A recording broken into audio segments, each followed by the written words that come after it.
Almighty God, we give thanks to you, the creator of the universe, and humbly beseech you to direct and prosper the deliberations of the members of this house here assembled for the advancement of your glory and the trust and welfare of the people of Trinidad and Tobago.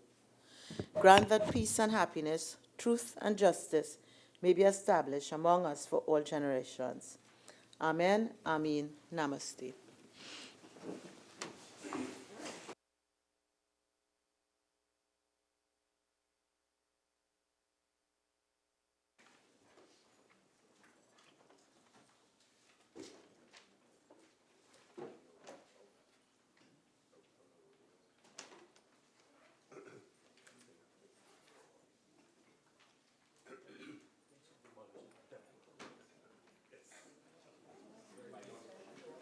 Oath or affirmation, announcements by the Speaker.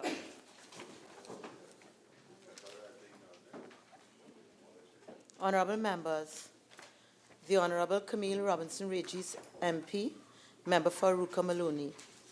The Honorable Fitzgerald Hines, MP, member for Laventille West. And Dr. Fuad Khan, MP, member for Barataria San Juan, have requested leave of absence from today's sitting of the House. The leave which the members seek is granted.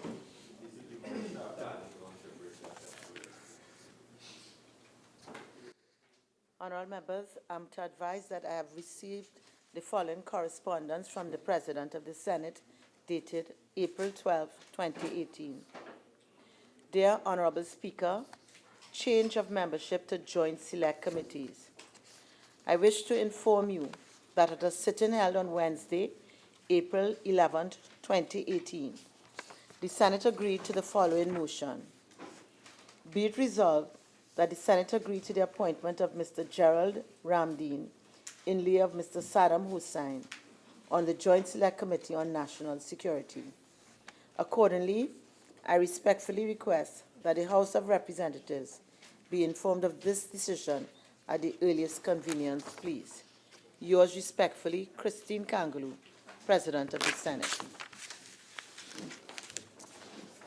Bills brought from the Senate, petitions, papers. Minister of National Security. Thank you, Madam Speaker. Madam Speaker, I have the honor to lay the annual report of the Criminal Injuries Compensation Board for the period October 01, 2013 to September 30th, 2014. Leader of the House. Many thanks, Madam Speaker. Madam Speaker, I have the honor to lay the following papers.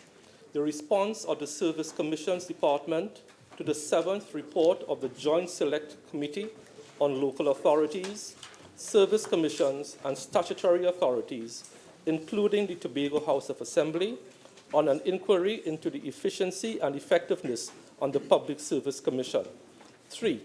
The ministerial response of the Ministry of Finance to the 12th report of the Public Account Committee on the examination of the report of the Auditor General on the public accounts of the Republic of Trinidad and Tobago for the financial year 2016. 4. The ministerial response to the Ministry of Finance to the 13th report of the Public Accounts Committee on the examination of the report of the Auditor General on the public accounts of the Republic of Trinidad and Tobago for the financial year 2016 with specific reference to the Ministry of Finance.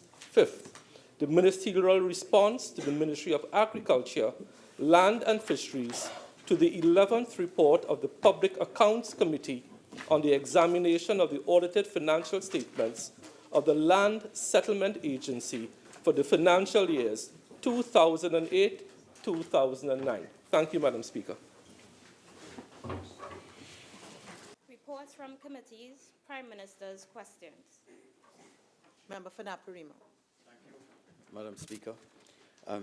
To the Prime Minister, is the Prime Minister aware of information in the public domain in which the Minister of National Security has been ordered by a U.S. court, United States court, to return forthwith large sums of monies as well as other assets and properties allegedly taken from a U.S. citizen? Prime Minister.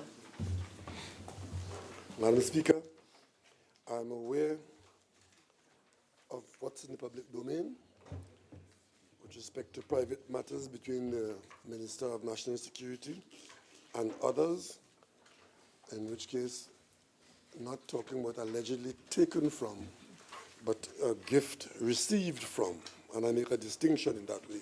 And other than that, Madam Speaker, I am aware only that there are private considerations in a foreign jurisdiction. Supplemental member for Naparima. Does not the Prime Minister not think it important that in coming to decisions that he seized of all the information relevant to the situation at hand?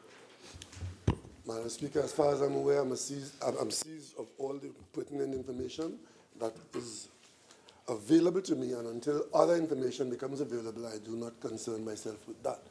I have been concerned with matters relating to the Minister's involvement, and so far what I am aware of is what has been made available from the foreign jurisdiction. Supplemental member for Naparima. Is the Prime Minister stating that the information available to him at this time, that he chooses to ignore the contents and implications of that information? Prime Minister. Madam Speaker, I have no idea which aspect of any information he's referring to, and if he wants to be specific in any specific allegation against the minister, then this is a good place to make it. Member for Upuchis. Prime Minister, given the seriousness of the information in the public domain, do you intend to take any steps as Prime Minister and head of government to verify information in the public domain from a relative in the United States? Madam Speaker, I am not engaged in a prosecution or persecution. I have made all reasonable steps to satisfy myself with respect to information that cannot be refuted. If members of this House have other information and they want to make specific allegations against the minister, then you can make it in this House or out of this House. In this House, I will hear it, and outside of this House, the minister will hear it. Until such time, Madam Speaker, I cannot take action on speculation and misinformation.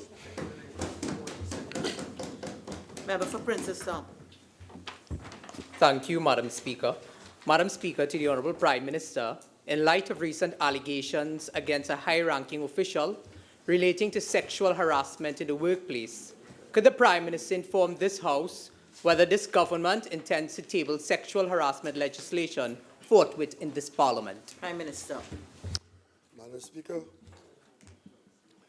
we are not in the process of tabling legislation at this time, but we are in the process of identifying the establishment of adequate policies to respond to this development in the workplace. This has been a problem that has been in existence for the longest while, and I'm very happy that my colleagues on the other side are encouraging urgency. And Madam Speaker, as far as I am advised, there is a provision in the common law, even at this time, to take action where action is required. But the government is moving to have proper policies in place across the public sector. Supplemental member for Couva South. No. Thank you. Mr. Prime Minister, can you at this time tell us the time period before this policy is implemented? Madam Speaker, the Minister of Labour addressed this matter publicly in the other place recently, and I would assume that if the member is as excited about it as she is indicating, that she would have heard the Minister of Labour answering a question in the other place put by those on the other side. And the Minister of Labour indicated that there were discussions taking place from various stakeholders to bring to conclusion in short order a policy on this matter. It was here. Supplemental member for Couva South. It was here. Thank you, Madam Speaker. To the Prime Minister, taking into consideration that the Minister in the Office of the Prime Minister with responsibility for gender affairs issued a press release that the government takes all matters of sexual harassment very seriously. Prime Minister, could you tell us what your government is doing as it relates to sexual harassment or allegations at the House of Angostura? Prime Minister. Madam Speaker, the government of Trinidad and Tobago, insofar as matters at Angostura are concerned, the government of Trinidad and Tobago took careful note of the Justice Roodal Nelson report on that matter, and since then I've heard nothing to refute what has been in that report, and if the members on the other side have other information, then they can make that information available. The latest on that matter is contained in the Justice Roodal Nelson report, where facts and evidence were assessed. Supplemental member for Naparima.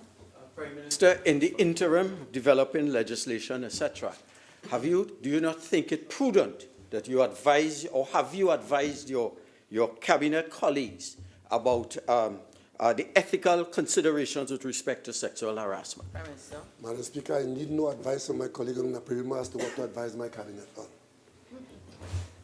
Member for Princestown. Madam, question 3 to the Honourable Prime Minister, through you. In light of the public interest in the expenditure of public funds amounting to $150,000 to settle a wrongful dismissal of a worker on the grounds of sexual harassment, could the Prime Minister inform this House whether the said matter was brought to his attention prior to the execution of a settlement by the parties involved? Prime Minister. Madam Speaker, no such matter, even as misrepresented in this text or correctly placed, was brought to my attention. Supplemental member for Princestown. Thank you, Madam. Madam, could the Honourable Prime Minister say when was this matter first brought to the attention of the Honourable Prime Minister? Prime Minister. Madam Speaker, the first time I heard of any settlement on any sum was when it was raised here in an urgent question in not too distant past. Member for Couva South, supplemental. Thank you, Madam Speaker. Could the Prime Minister tell us in relation to this settlement issue at the Ministry of Sport and Youth Affairs, if any advice was offered to you through the Office of the Attorney General? Prime Minister. Yeah. The Attorney General's office is not involved in this matter as far as I'm concerned, and no advice or contact or communication was made to me by the Attorney General or anyone on this matter. Supplemental member for Princestown. Thank you, Madam. Madam, to the Honourable Prime Minister. Can the Honourable Prime Minister say if the Prime Minister took immediate steps, same day and time, to make contact with the substantive minister, seeing he was abroad, to speak to him, to get clarification of the validity of this matter? Prime Minister. Madam Speaker, I'm not really clear exactly what the timeline he's talking about, but as a responsible officer of state, when this matter came to my attention in this House, I immediately asked a member of the cabinet to communicate with the permanent secretary in the Ministry of Housing to determine what the government was involved in there and what were the government's liabilities. The Minister of Sport returned to the country, and I spoke to him soon after he returned. Supplemental member for Opuchis. Very much. Prime Minister, given the nature of this matter, could you assure the national community that steps will be taken to retrieve the $150,000 of taxpayers' money spent in this way to settle a matter on sexual harassment?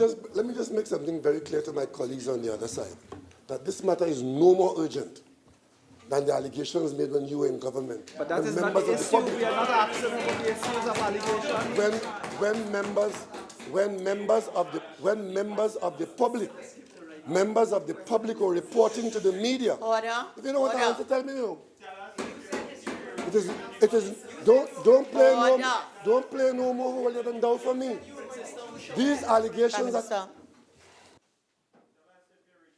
Member for Couva South. Member for Couva South. I would not tolerate such outbursts. Prime Minister. Member for Couva South. Member for Couva South. I would ask you to withdraw your comment. I will withdraw it, Madam. Prime Minister. Madam Speaker, this matter arose in this Honourable House, and it was the Attorney General who made it quite clear that the matter of the settlement and the payment of that sum of money was in the context of a wrongful dismissal by way of process. That was the issue that the government was dealing with at the industrial court.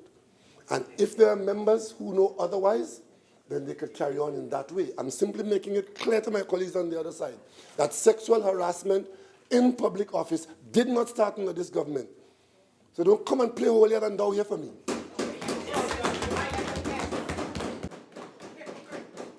Member for Princeton, withdraw that comment. And please apologize. I'm not allowing all of this shouting as if we're in a market. Member for Princeton. Madam, I apologize. Thank you. Member. Madam Speaker, he has to withdraw it unconditionally. Third time. It's true.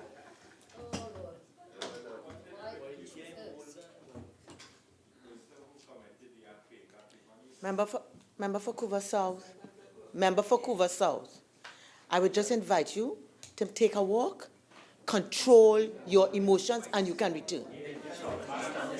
Member for Couva South. Member for Couva South.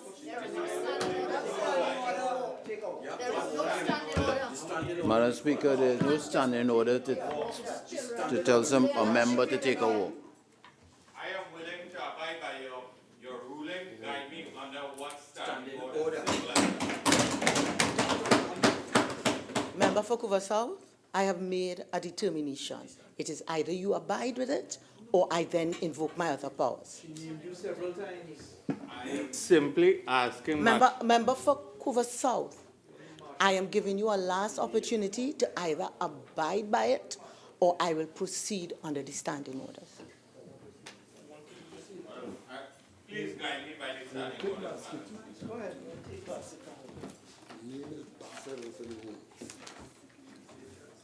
She named you on 2 occasions.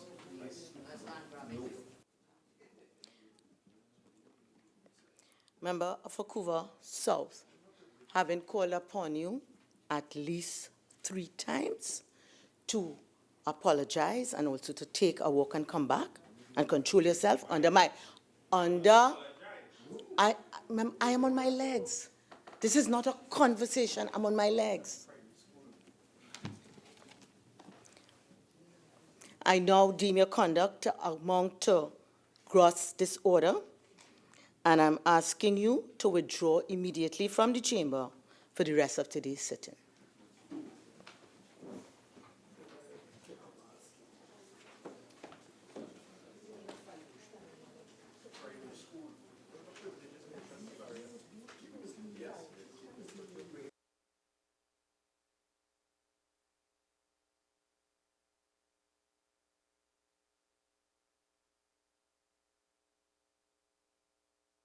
Member for Naparima, I would remind you that comments do reach here. And while it may not be intended, some of the comments can be considered contemptuous. I'm not going to tolerate it.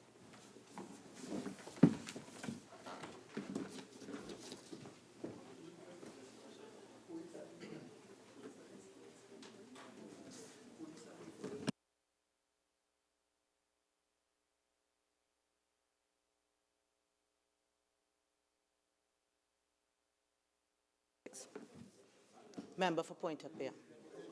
Thank you, Madam Speaker. On behalf of the member for Couva South, question number 4 to the Prime Minister, could the Prime Minister inform this House of the terms of reference of the recently appointed committee headed by former Ambassador Christopher Thomas? Member for Point Appeal, I call upon you for question number 6. What? I call upon you for question number 6. That is the question under your name under the order paper. Question number 6. Okay. Question number 6 to the Prime Minister. Given the recent reports that the Minister in the Office of the Prime Minister met with the Venezuelan oil minister to evaluate the progress of the gas export agreement between the 2 countries, could the Prime Minister inform this House when this country can expect to secure its first supply of natural gas from Venezuela? Prime Minister. Madam Speaker, I spoke in general terms on this matter in this very House, a question of this nature. The documentation that exists with respect to this initiative is at a very sensitive and close to the closing stages, and I'm not in a position to provide any more specific information than that. Supplemental member for Point of View. Just so the Prime Minister does not have a date when we receive natural gas from Venezuela. Is that a question or statement? As a question. Please phrase a question, please, member. Could the Prime Minister state when we'll be receiving the country, Trinidad and Tobago, receiving natural gas from the Venezuelan government? Prime Minister. Madam Speaker, I just answered that question.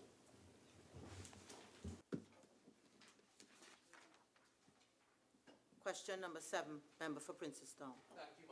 Madam, to the Honourable Prime Minister, through you, could the Prime Minister provide this House with a status report on the current phase of construction of the official residence of the Prime Minister in Tobago? Prime Minister.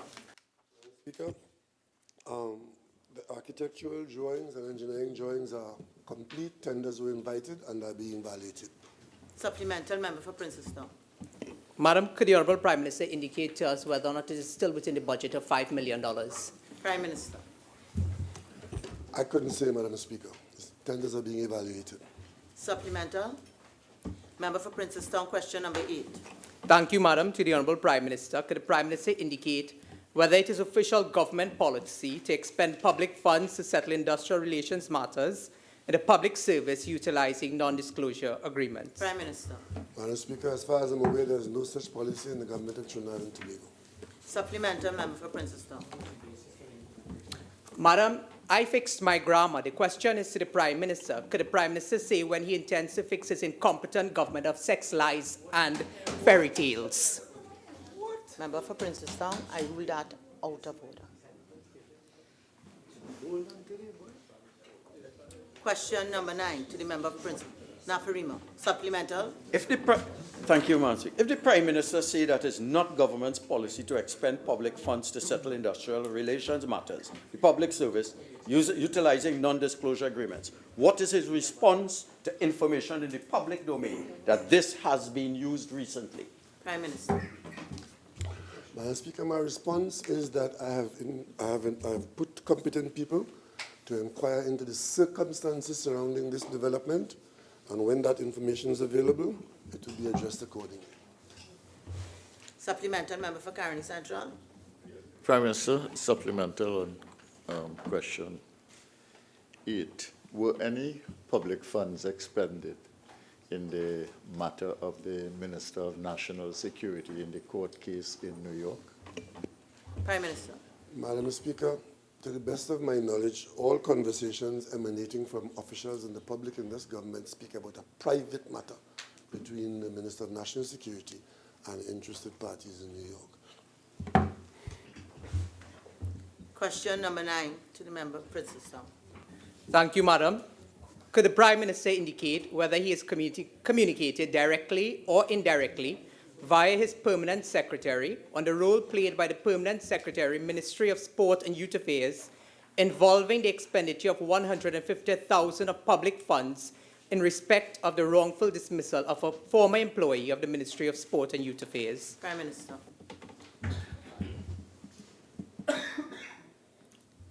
Directly or indirectly through Permanent Secretary. Madam Speaker, I don't know what that convolution is. I volunteered publicly. I think it was at a press conference in front of the whole country, that what I did as Prime Minister was that I asked the Minister of Planning and Development to communicate with officials, the Permanent Secretary of the Ministry of Sport, and that is what I did. So I don't know what this convolution is about. Supplemental, member for Princestown. Thank you, Madam. To simplify for the Honourable Prime Minister, in light of the allegations against the Permanent Secretary in the Ministry of Sport in terms of collusion to cover up this matter, would the allegations against the Permanent Secretary also be investigated by the committee set up by the Prime Minister? Prime Minister. Madam Speaker, I think the member, my colleague from Princeton, is being previous, and I would just simply advise him to await the outcome of the investigation. He's dealing with a finding which I am not party to. Supplemental, member for Orpuchis. Thank you very much.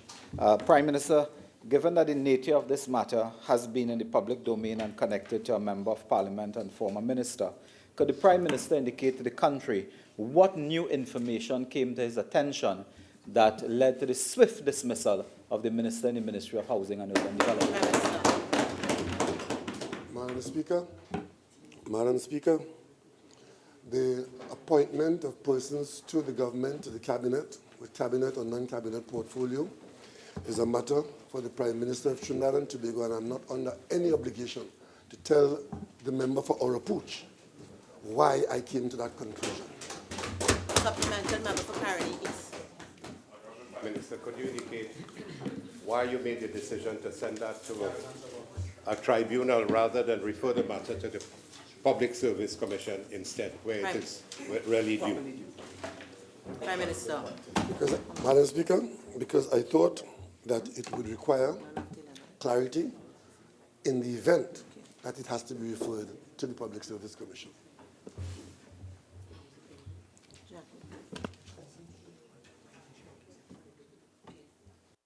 Member for Naparima, supplemental.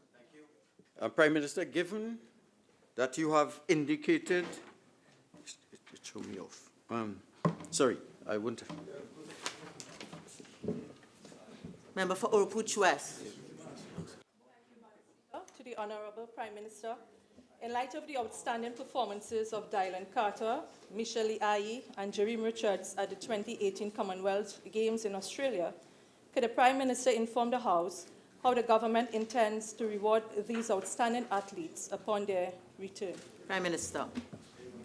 It is precisely to avoid questions like these and concerns like this why the government has outlined in recent terms a comprehensive policy, including a quantum and conditions for our athletes, so that whenever they perform, we have a template which will be used as we go forward.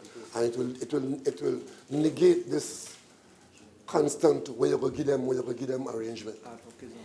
Supplemental question, member for Princetown.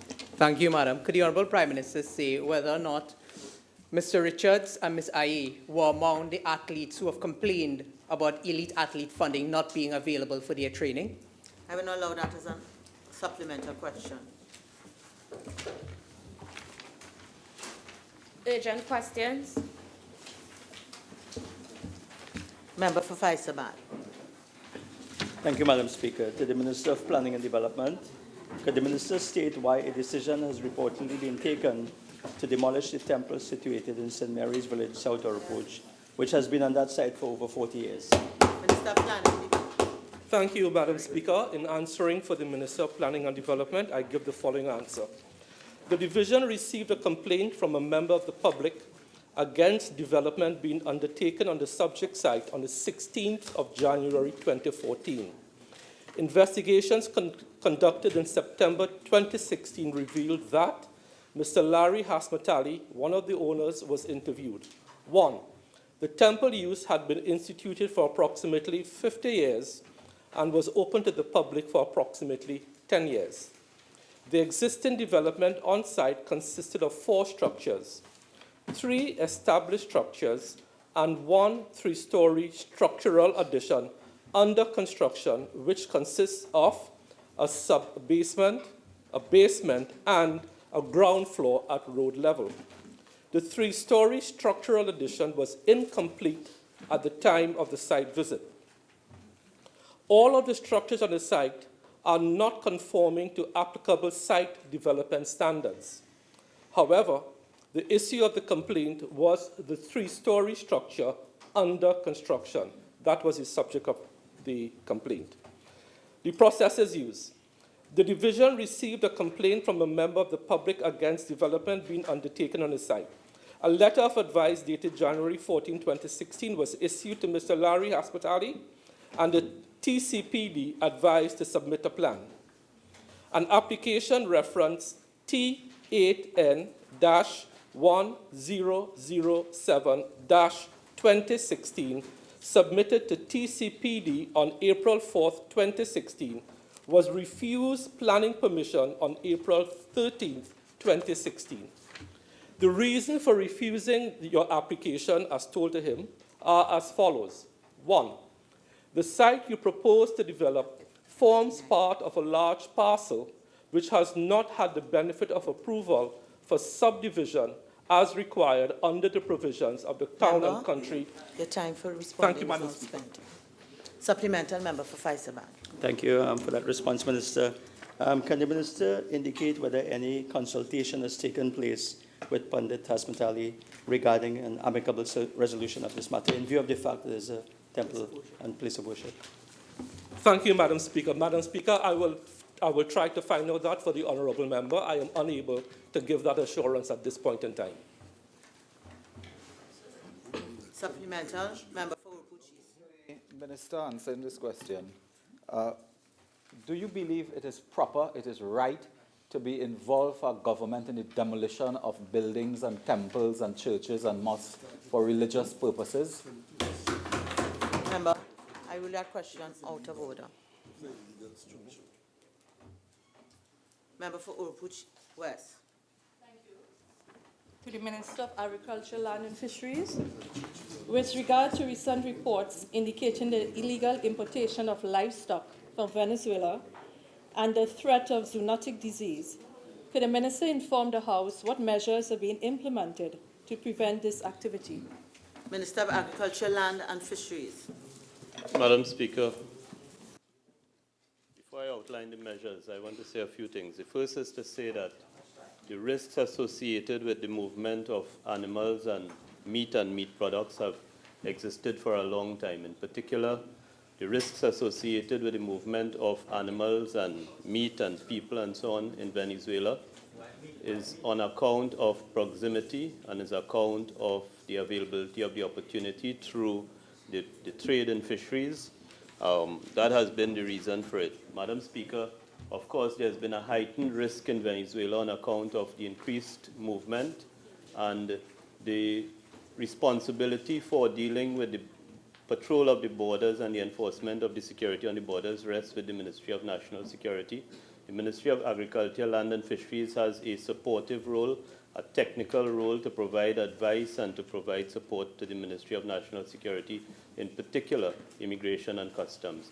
There have been 6 things that the Ministry has been doing, and those 6 things are to provide increased support to the Ministry of National Security, to increase our surveillance around the country where we have farmers operating, and in particular the retail trade in meat. We have increased the surveillance around the country. We have increased our training to farmers, and we've also issued a higher level of material in terms of information to the public relating to the risks of dealing with live animals imported illegally from anywhere in the world, in particular through Venezuela. And of course, Madam Speaker, it is well known that the Ministry has been involved in intercepting a wide range of things, including wild meat, over 1,600 kilograms of wild meat last year, and live animals ranging from 2 animals on a pirogue to 65 animals on a pirogue, and this is ongoing activity with the Ministry of National Security. I thank you. Supplemental member for Urupuchi West. Minister, has there been any confirmed case of zoonosis in Trinidad? Madam Speaker, there has been no confirmed case of anything relating to the movement of animals from Venezuela. Of course, we have in Trinidad and Tobago, we have animal-related diseases already existing, but the big risk for us from Venezuela is foot and mouth disease, and there is no sign of that in Trinidad and Tobago as yet. Thank you very much, Madam Speaker. Will the Honourable Minister be kind enough to tell us specifically from your investigation from the Ministry what species you have found crossing the border? Madam Speaker, there has been a proliferation of interest in our country for wild meat. So we're talking about agouti, tattoo, lap. We've had recently the presence, we've seen a video circulating on several live iguanas. We've had livestock, small ruminants in particular, sheep and goat. Member for Naparima. To the Minister of National Security, given recent reports that the Trinidad and Tobago Coast Guard lacks the resources to deploy several of its patrol vessels, could the Minister inform this House whether this development has placed our fisherfolk at greater risk on the high seas? Minister of National Security. Thank you, Madam Speaker. Madam Speaker, I'm not so sure where the member for Naparima got his facts with respect to the deployability of the Coast Guard vessels, but I can assure this House that Trinidad and Tobago Coast Guard continues to deploy vessels in the waters in and around Trinidad and Tobago.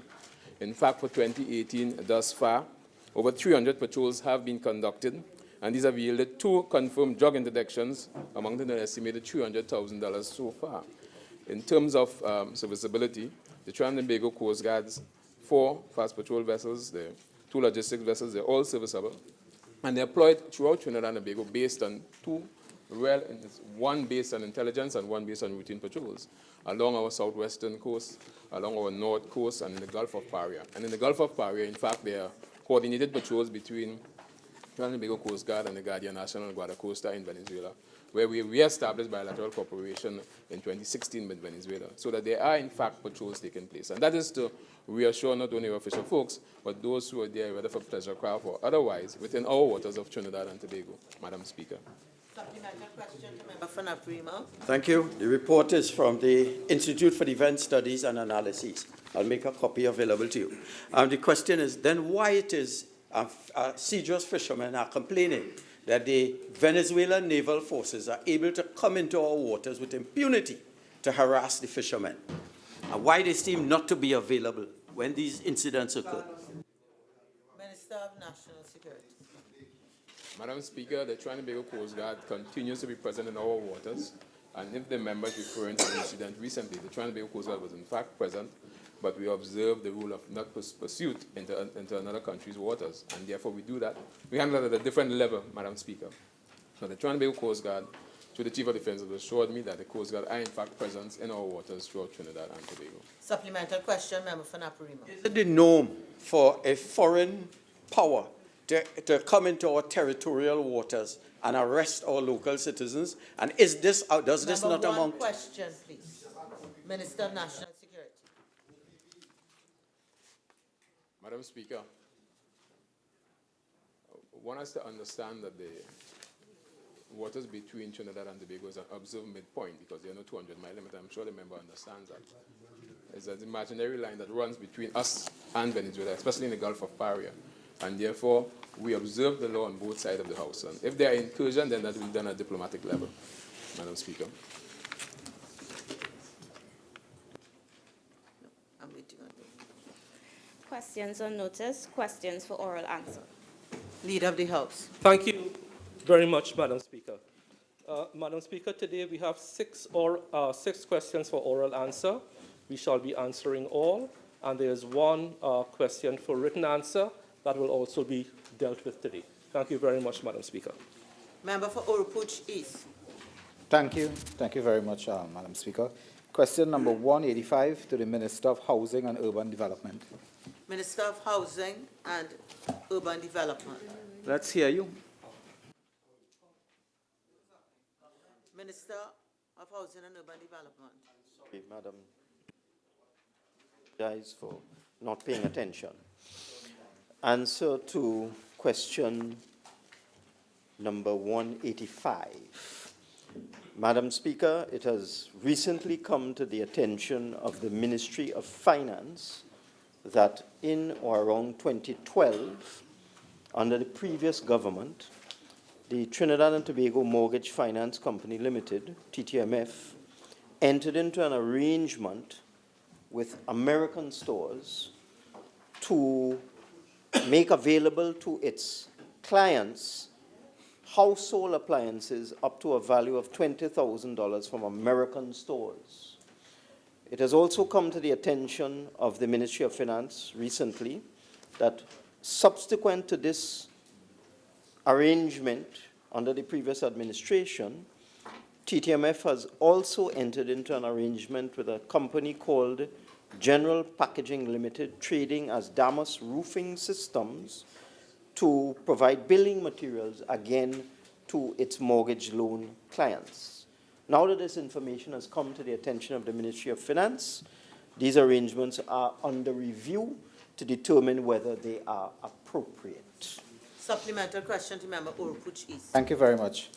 Is the Minister of Finance aware that within recent time TTMF has started another phase of this program, and I am asking the basis upon which they did it when you are in office?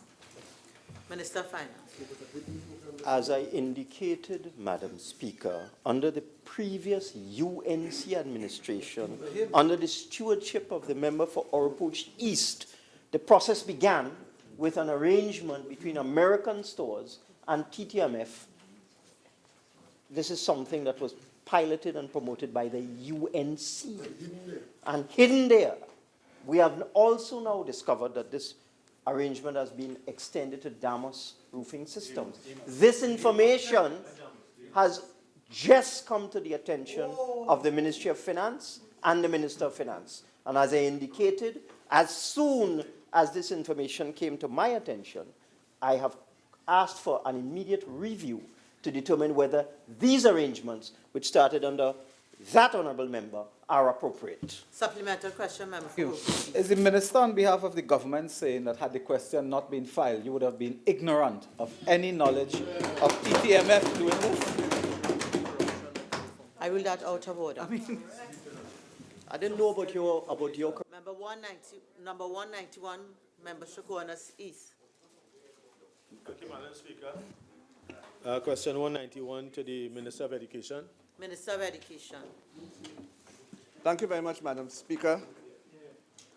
Madam Speaker, the Egypt Primary School at Egypt Extension is currently 99% completed, and the final statutory approvals from WASA, Ministry of Works and Transport, the Regional Corporation, and the Electrical Inspectorate are still pending.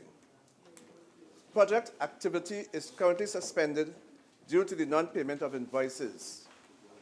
The Ministry of Education is actively seeking to identify funds in the order of $33.6 million to meet outstanding payments and restore the site and assets from extensive looting and vandalism. In addition, a further $1.7 million would be required to finance the outfitting of the school. Thank you. Thank you very much, Madam Speaker. Honourable Minister, I just not sure what I heard you say about vandalism. Could you tell us what is being done, not only in terms of vandalism, but the potential for bushfires that could destroy two buildings in close proximity, the Oasis Egypt Primary School and the Dastrace ECC Center? Minister of Education. Madam Speaker, it is interesting that the member for Shogunas East has asked the question about vandalism. Because when we came into office, one of the first schools I had the opportunity of visiting was this school. This school was without any security, and this school was subject to massive vandalism. That occurred during their tenure. And therefore, it is strange now that he is now asking the question about vandalism. Supplementary question, Member for Shogunas East. Thank you very much, Madam Speaker. Could the Minister indicate why, after 2.5 years in office, you still have not placed security to prevent vandalism? Minister of Education. Madam Speaker, we are at present assessing the security needs of a number of schools. The Ministry of Education is at present assessing the security needs of a number of schools that were left unsupervised by the previous administration. Thank you. Supplementary question, Member for Caroni East. Minister, are you comfortable after 2.5 years, you're still looking to assess supervision for these schools? I'm not going to allow that. Come again. Member for Shogunas East. Thank you very much, Madam Speaker. Question 192 to the Minister of National Security. Minister of National Security. Thank you, Madam Speaker. Madam Speaker, the level of gang activity and a number of murders committed in the Enterprise area have been a source of great concern to the Trinidad Police Service and this government. Initially, a decision was made to locate the police station in the Enterprise community for a number of reasons. Yes, primarily to safeguard the welfare of the residents of the community and the citizens as a whole. In furtherance of this objective, the Ministry of National Security caused a search to be made for a suitable parcel of land for the construction of the Enterprise Police Station. And discussions occurred between the Shogunas Borough Corporation, the Ministry of Agriculture, Land and Fisheries. However, this has proven to be a difficult exercise, and to date no suitable state land has been found in the area. Additionally, the Ministry explored the acquisition and retrofitting of a suitable government building in the area. One such building was an incomplete primary school at the Dastrace area. However, the use of this building as a police station proved to be unsuitable for a number of reasons, including the fact that it was designed as a school. It was incomplete, and a primary school would still be needed in the area. Madam Speaker, while we continue to look at the readily available land space, we have in place a number of initiatives that treat with the security issues in the enterprise area. There has been established a provisional facility at Lionsgate, a joint Army patrol base at Lionsgate, to improve the visibility of law enforcement personnel. And Lionsgate is just about walking distance, just a street away from the center of the crime situation in enterprise. And therefore, there's a joint Army police base that operates out of Lionsgate. There has been increased presence, police and Army presence, which in the area. Additionally, there's also been an increase in the strength of the Kunyumpia police station, which is about 5 minutes or 10 minutes away. So there's increased presence also within the area to supplement the joint Army police base at Lionsgate. There's increased both foot and mobile patrols, door-to-door visits takes place, increased involvement in community operations and sporting activities, and in fact, there's been a re-establishment of a police youth club within the area. There is, in fact, a development of an effective community-police relationship in the area. And one way to realize, of course, from the time the Joint Army Police Patrol went into the Lionsgate area, there has been, in fact, a reduce in the number of criminal activities in the enterprise area. Madam Speaker. Supplemental question, Member Shagunati.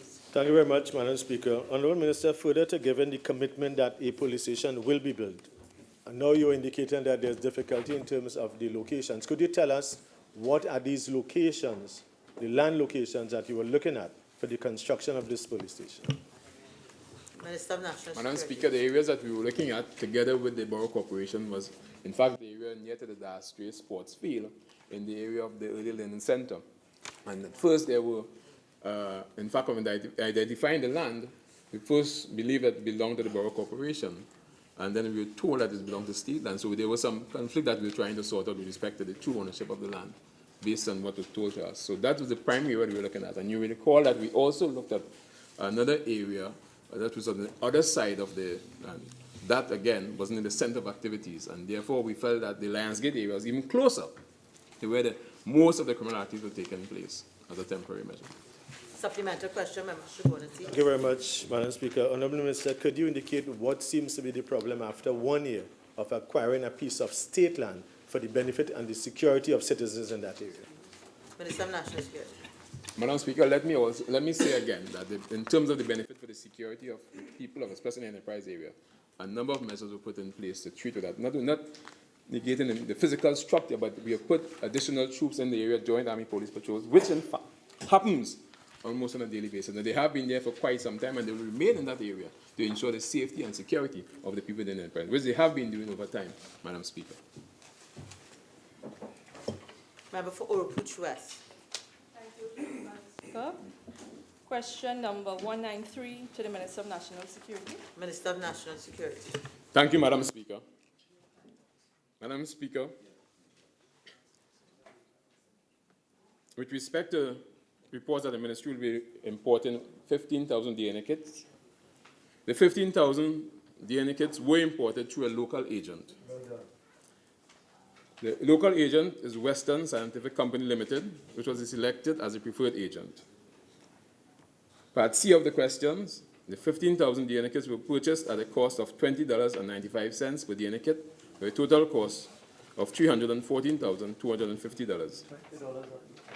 And it was, in fact, a good price comparable to what we saw going on outside. It was one of the best negotiated prices, Madam Speaker. Supplemental question from Member for Caroni East. Honourable Minister, could you indicate whether those kits contain the necessary apparel for the person taking the sampling to be used by the person taking the samples? Whether does it contain the apparel? Because to do these things, you have to have the apparel. Minister of National Security. Madam Speaker, as far as I'm aware, the DNA kit that have been purchased can do the job in terms of doing what is required with respect to taking the samples and so on. Supplemental question, Member for Caroni East. Can you tell the House what are the constituents of that kit? What does it contain? Minister of National Security. For $20. Madam Speaker, I'm unable to tell you the chemical with the DNA kit. It's more for the technician. Supplemental, Member for Caroni East. Could you indicate what type of sampling these kits are going to be used for? Whether the intimate sampling or non-intimate sampling? Or is it buccal smear alone? Minister of National Security. There are They are vocal non-intimate sampling, Madam Speaker. Yes. Non-intimate sampling. Member for Oropuch West. Question number 194 to the Minister of National Security. Minister of National Security. Thank you very much, Madam Speaker. Madam Speaker, the Firearms Act, Chapter 1601, states explicitly that the fee for musketry training shall be $200 for the training of a group of 10 persons or less. According to the Firearms Act, the Trinidad and Tobago Police Service is responsible for the granting of a firearm import permit, a firearm user's license, or a firearm user's employee certificate by the Commissioner of Police. There is a set procedure based on Section 16 of the Firearms Act, Chapter 1601, which gives clear provisions to obtain a firearm user's license as follows. A. Where a person intends to obtain a firearm user's license for the first time, he shall, prior to the grant of such a license, obtain a provisional license from the Commissioner, authorizing him to discharge a firearm for the purpose of training in the use of such firearm. B. A provisional license issued shall be valid for 2 months. C. Upon the expiration of the provisional license, the person who held the provisional license may apply for a firearm user's license, and such application shall be accompanied by a certificate of competence issued by a licensed firearm instructor. The Trinidad and Tobago Police Service has received no reports to date with respect to firearm trainers charging applicants $50,000 for firearms. And if the member has that information, I would ask that she at least get it to the police as quickly as possible. So there's no report for firearm training and assistance to obtain a firearm user's license. It should be noted that Trinidad and Tobago Police Service has no legal instructions to monitor fees charged by licensed firearm instructors. In light of this, no investigation or subsequent action has been taken to curtail this development. However, Madam Speaker, Trinidad and Tobago Police has indicated that persons can come forward with information highlighting the abuse of fees by licensed firearm instructors, which would be investigated. Madam Speaker.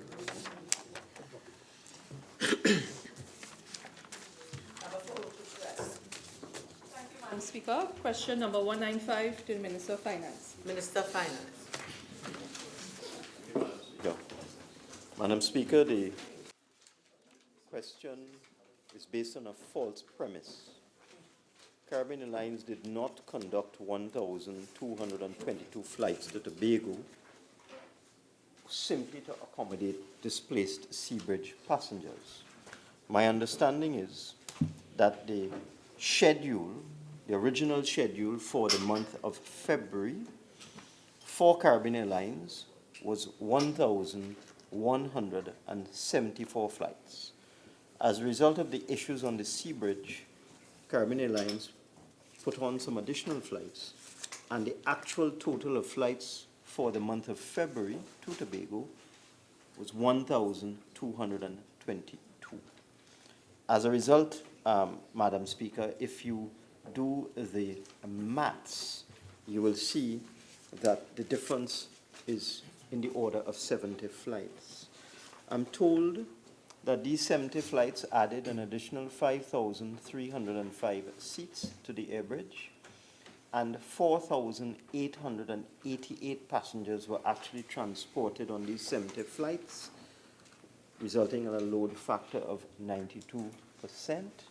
The cost for these additional 70 flights in the month of February was $2.31 million, and the income from these 70 additional flights was $1.04 million, Madam Speaker.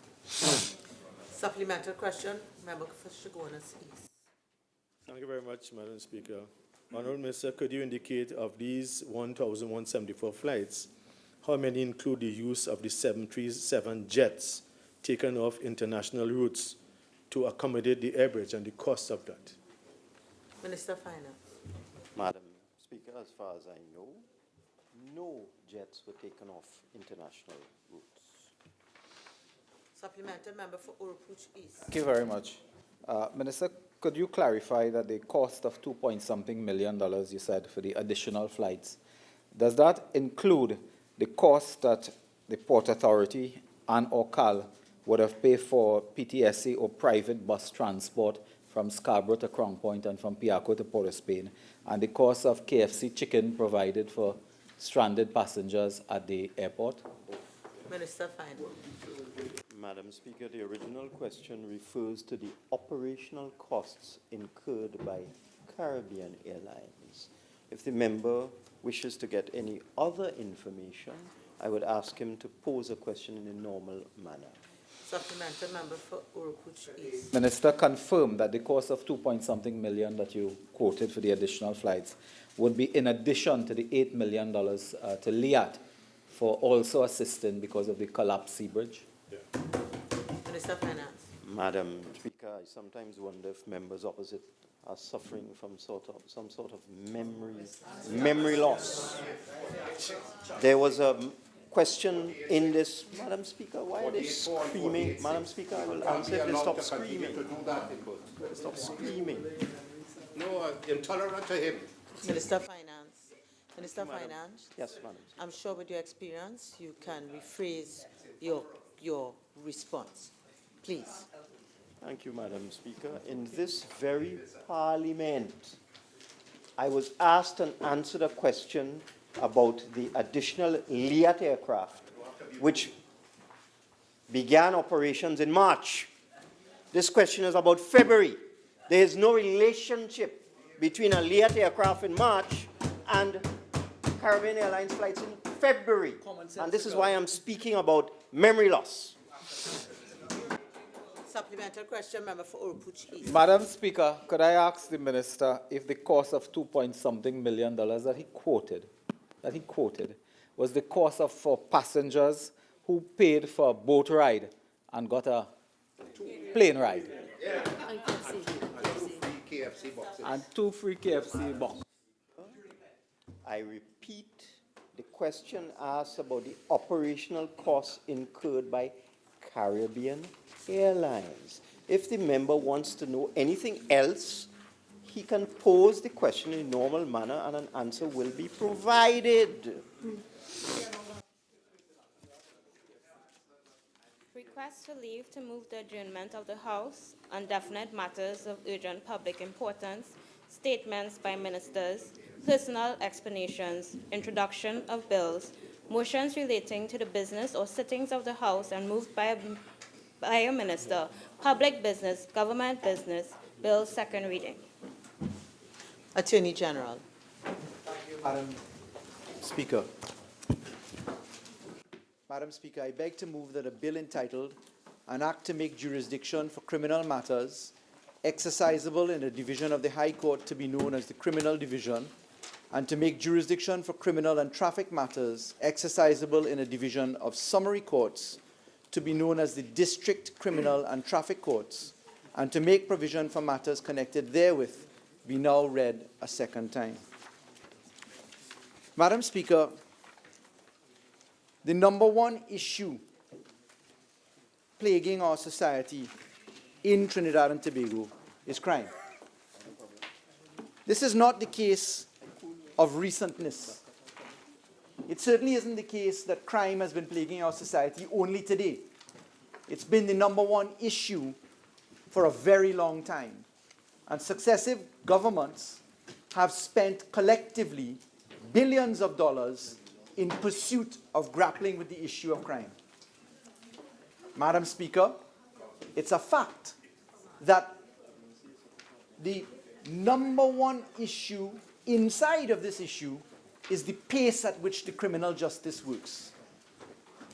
It is a genuine belief, it is a philosophy of the management of law and the application of sanction, that if you do the crime, you should do the time, and that justice delayed is justice denied.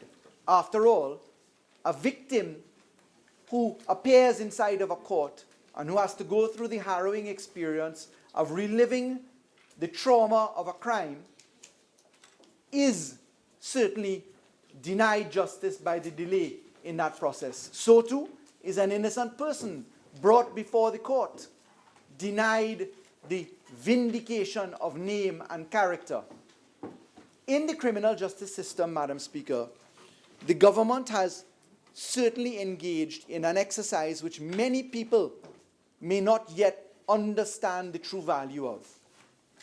As a government, we came to the country 2.5 years ago and we commenced the public analysis of who we are, what we are doing, how much it costs.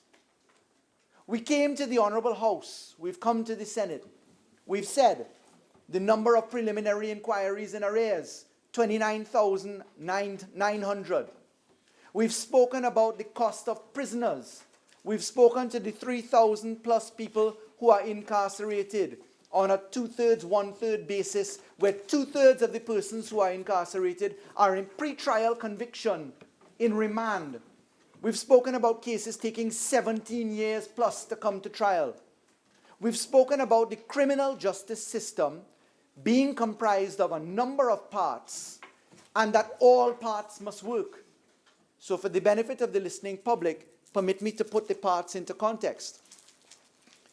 A matter inside of a court, a charge inside of a court, and speaking squarely about the criminal justice arena, for that matter to be dealt with, Madam Speaker, the following elements have to be in place.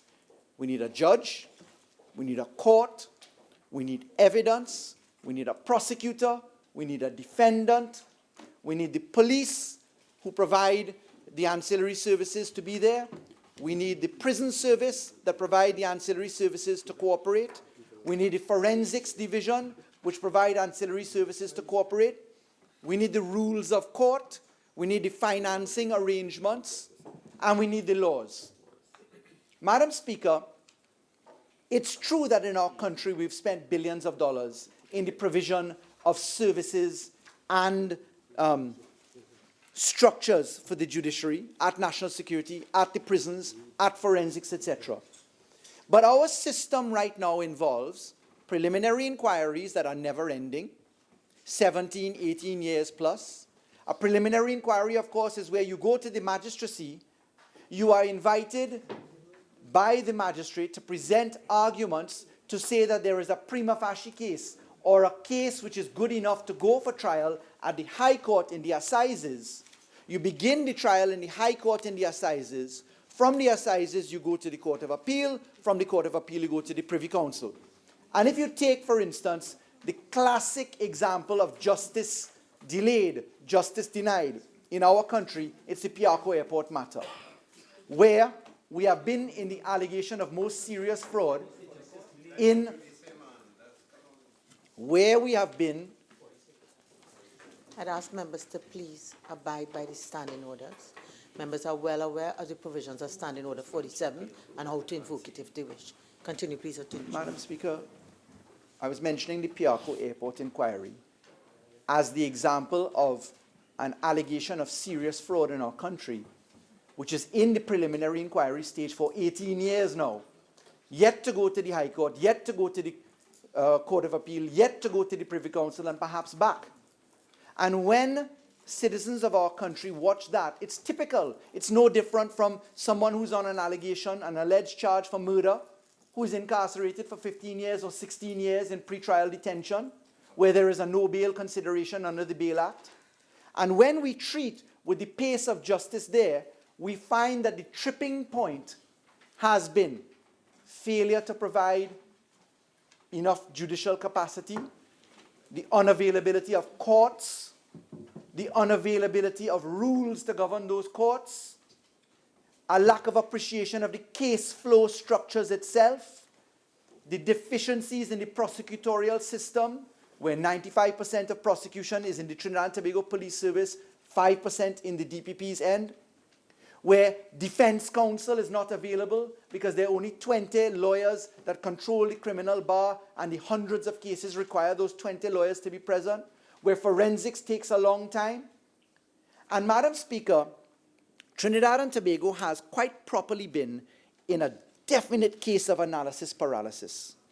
And I'm going to demonstrate that by showing the work that occupied successive governments' attention for several years in just a short while as it relates to the bill. But permit me, Madam Speaker, to put the following matters on the record in the continuation of the strategy that we have in demonstrating who we are as a country. Madam Speaker, the Constitution is the supreme law of Trinidad and Tobago, Section 2 of the Constitution. Under the Constitution, we have the establishment of the judiciary and the Court of Appeal. The Supreme Court of Judicature is, of course, set out under Chapter 7. Under Sections 99 straight on to 109, we have the structures of the court and the Constitution. We establish the Supreme Court, we establish the Court of Appeal, we deal with the manner of the appointment of judges, and we redefine and reconfirm that there may be an appeal to the Privy Council, of course. That's in Section 109. In Trinidad and Tobago, we are dealing currently with 48 judges in the Supreme Court, 13 justices of appeal, including the Honorable Chief Justice, 35 judges of the High Court. Judges of the High Court are broken down across certain divisions of the High Court. In the Family Court, there are 5 judges. In the Children's Court, there are 2 judges. In the Criminal Court, there are 11 judges. In the Civil Court, there are 17 judges. We have a creature referred to in the Supreme Court of Judicature Act as a master. The masters of the court perform certain functions which are not within the breadth of judicial function, but are defined under the Supreme Court of Judicature Act. And we have 13 masters of the Supreme Court, 2 of whom are acting in the Family Court. Masters are broken down across the divisions as follows: 3 in the Supreme Court, 4 in the Family Court, and 6 in the Children's Court. We have 45 magistrates, which of course are the presiding officers under the Summary Courts Act. Those magistrates sit in several magisterial districts. There are 17 magistrates' courts, including out courts in Trinidad and Tobago. Madam Speaker, in our current case flow, permit me to put a bit more statistical information forward. And I'm going from the judiciary's publications, which the last publication available is the 2016-2017 annual report. Matters pending at the magistracy as at July 31st, 2017, being the most current published report. For murder, there are 549 matters. Attempted murder, 266. Kidnapping, 419. Arms and ammunition, 6,503. Sexual offenses, 3,394. Narcotics, 5,921. Fraud, 5,594. Corruption, 334. Robbery, 2,887. Wounding, 1,147. Larceny, 2,880. Offenses against the person, 7,321. Driving offenses, 50,136. And there's several others, in total aggregating 94,034 cases. That's at the magistracy. Madam Speaker, when we look to the High Court, we have a total number, before we disaggregate the subcategories, of 1,941 matters pending at the High Court as at 31st March 2018. I've managed to bring those figures up to date. Murder, 301. Sexual offenses, 463. Offenses against the person, 418. Manslaughter, 11. Attempted murder, 14. Firearms, under that realm of law, 59. Dangerous drugs, 100. Other, 575. And other includes larceny, forgery, kidnapping, perjury, etc. So, Madam Speaker, we're talking about matters across the magistracy, across the High Court. At the Court of Appeal, and this is important, we have 30 matters pending as at 31st of March 2018. Administering poison, 1. Assault, 3. Attempted murder, 2. Motor vehicle manslaughter, 4. Conspiracy to defraud, 3. Sexual assault, 1. Murder, 4. And I'll come perhaps a little bit later, or maybe even in wind-up, to talk about murder and the application of the death penalty, which is something that is receiving dedicated attention and which we can pointedly speak to in a while. Madam Speaker, when we look to criminal matters outstanding, as I've just referred to those matters outstanding, I'm dealing only with the criminal matters so far. We're in the thousands. But, Madam Speaker, as a country, we've seen us throwing money, more and more money, behind the system, but with what benefit, Madam Speaker? How quick do the matters work? Now, Madam Speaker, having come from the civil division myself, I can say with certainty that the Civil Proceedings Rules 1998, as they've been amended, as we introduced them into our system of courts, caused the backlog of cases to move down from 17 years in arrears, 15 years in arrears, down to almost 1 year in arrears. The civil proceedings rules weren't met with vigor, gusto, or compassion. Many lawyers suffered through the trials and tribulations of the implied sanctions in the Trincan case, which the Privy Council eventually set aside, where Mr. Justice of Appeal Jamada had said that sanctions were to be implied in law, but the application of those sanctions caused a discipline to arrive in the civil arena where we front-loaded the civil case management so that matters were ready to start. I'm sure my learned colleague for Siparia will remember well what the chamber court used to look like when people arrived at court on the day of a trial with a writ and you were calling your witness into the box to start evidence and you did viva voce evidence and your longhand wrote it out. That's gone. The case loading in the civil court is front-end loaded. You have case management structures. You comply with civil rules. You do your witness statements as primary evidence in writing. You indicate your cross-examination. You do your statement of issues, your statement of facts. You agree upon your bundles. You deal with your admissibility of evidence. And that restructuring exercise caused us to bring the backlog down from 17 years down to 1. But more particularly, it is the experiment in the family court, which was a pilot project for 20 years. That experiment in the family court, for those who remember prosecuting divorces or defending divorces or dealing with children's matters, dealing with matters in open court, where a divorce was dealt with the full public gallery sitting down, treating with allegations against correspondents for adultery and abuse, etc., in open court, that became a thing of the past when we went to the family court, where you can have a matter filed at the family court, again in similar structure, and within 3 weeks, you have a directions hearing, and your divorce is actually dealt with on a decree nisi basis, that is your stage 1 basis, within 5 minutes of being in that court. 5 minutes, as you well know, Madam Speaker. You see, it was the application of common sense that was required to this arena. And therefore, we took the very deliberate decision when we came into office to bring to life the Family and Children Division. And we did so, Madam Speaker, by very importantly dedicating ourselves to the amendment of 19 pieces of law, by drafting the rules and regulations, by creating the Family and Children Division courts in 2 separate locations. And what we did, Madam Speaker, was not just to pass the law on paper, we operationalized at the same time that we estimated we could do the law in Parliament. So whilst we were in Parliament, we were building the courts, we were outfitting the courts, we were drafting the rules and regulations. And Madam Speaker, coming out of the exercise of outfitting the courts, if my learned colleague Siparia would like to know, a court isn't just because you've built it physically or rented it physically, they must be built out. And when I say built, I mean built out.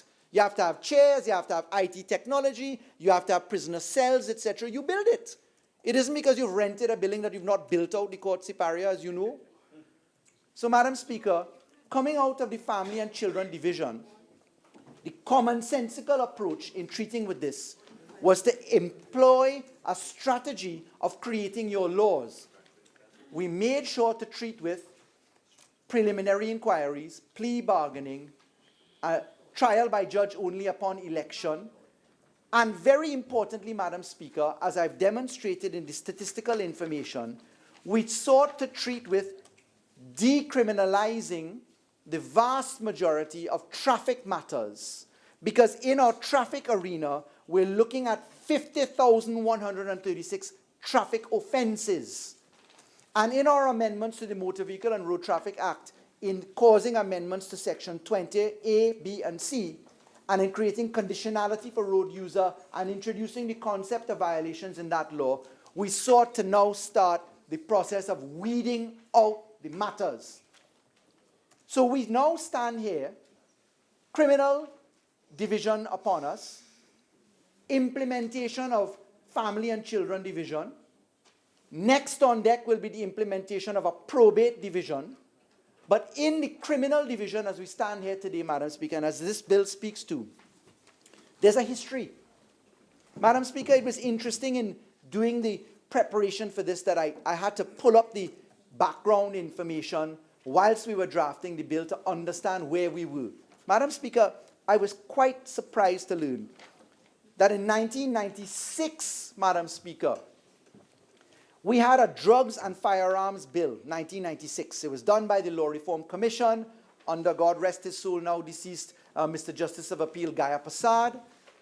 In that, there was a focus upon the Dangerous Drugs Act and the Firearms Act, and there was the intention to create a specialist court where there would be two divisions and there'd be a quickening of pace for these particular offenses and things which were directly associated to them. A bill was prepared. That bill was never laid in Parliament. Fast forward, Madam Speaker, to 2004. The Cabinet in 2004 decided for the creation of a magistracy registrar and clerk of the court.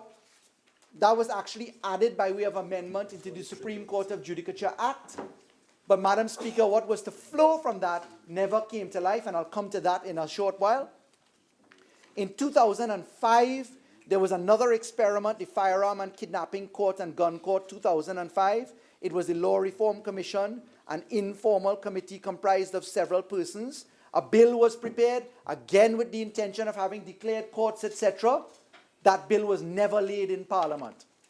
In 2006, we had a special criminal court, Firearms, Drug Trafficking and Kidnapping Court, Cabinet Minutes 714, 31st of March, 2006. An ad hoc committee was appointed under the chairmanship of Stephanie Daly and Senior Counsel. They produced two reports. They produced, Madam Speaker, quite interestingly, the material that I actually have here is the material that concerns the reports produced in 2006. In 2006, that material and reports which were prepared were driven into fulminations to come up with a 2007 bill. The 2007 bill was the Firearms and Kidnapping Court 2007 bill. It was produced by the Law Reform Commission under Madam Justice Jean Permanand. A bill was created. They considered the nexus and approach from Jamaica. As we all know, the gun court in Jamaica having been established. A bill was prepared. It was never laid, Madam Speaker. In 2010, the LRC demonstrates that a bill was prepared by the same name of the 2007 bill, the Firearms and Kidnapping Court Bill 2010. It was exactly the same bill as the 2007 bill, just the year was changed. I don't know what else happened further under the tenure of my colleagues opposite when they were in government, but suffice it to say, a bill was never laid. Madam Speaker, we then come to date now with this bill, the Criminal Division and District Criminal and Traffic Court Bill 2018. And this bill, Madam Speaker, is intended to treat with certain mischiefs. Number one, to treat with the case flow management, the quickening of pace. Number two, to treat with the jurisdiction inside of the court. Number three, to treat with the administration of justice on the administrative end of the courts. Number four, to allow for fluidity in the creation of special purpose courts. And I propose to address those now individually, Madam Speaker.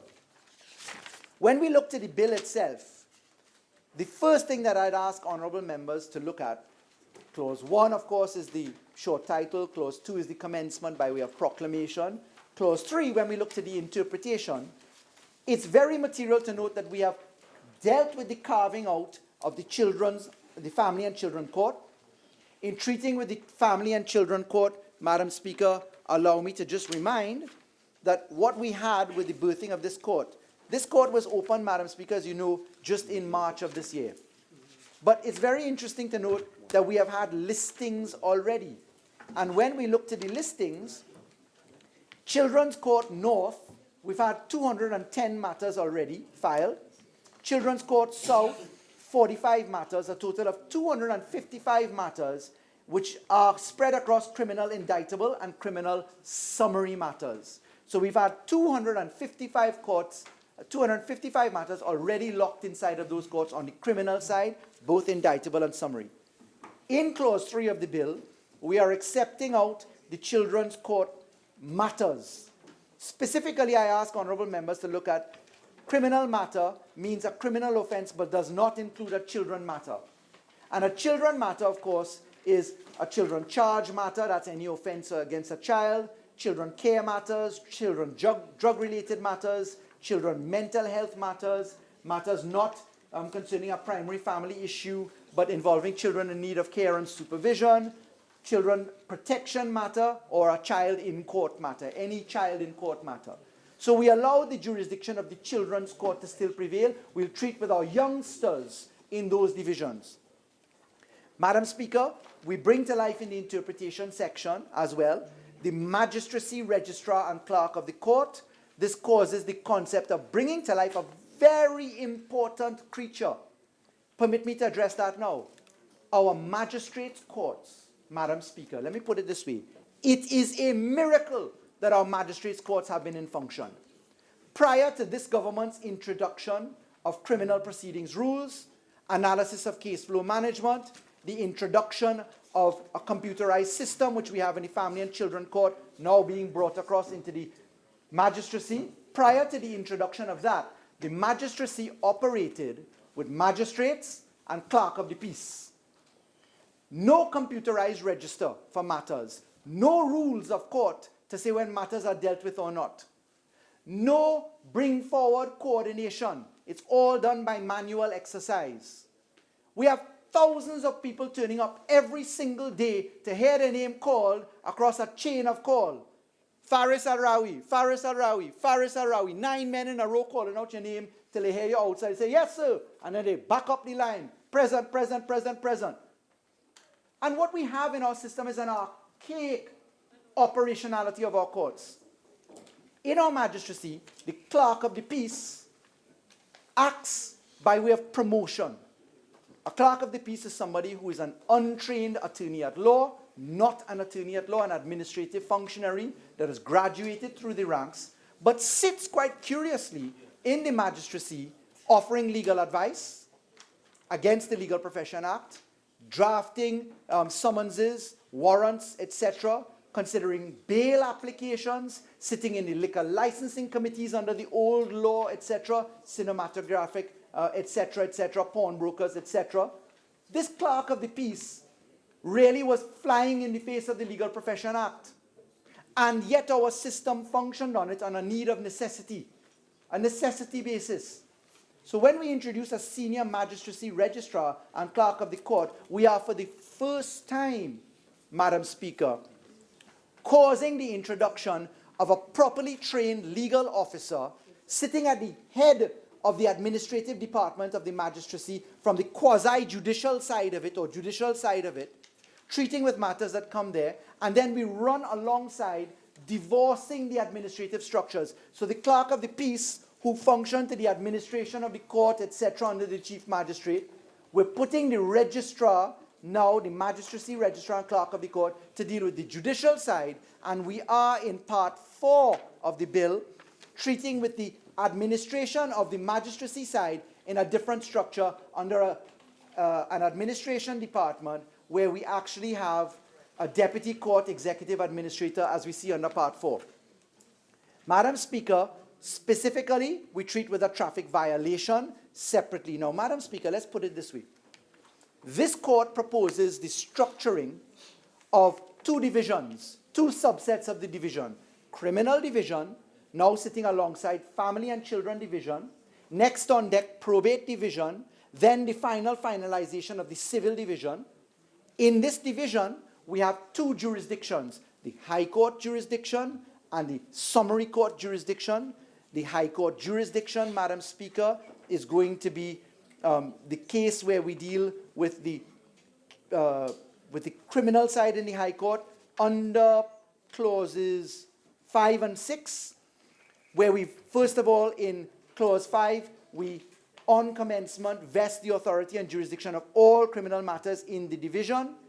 The sittings of the court are yes, please.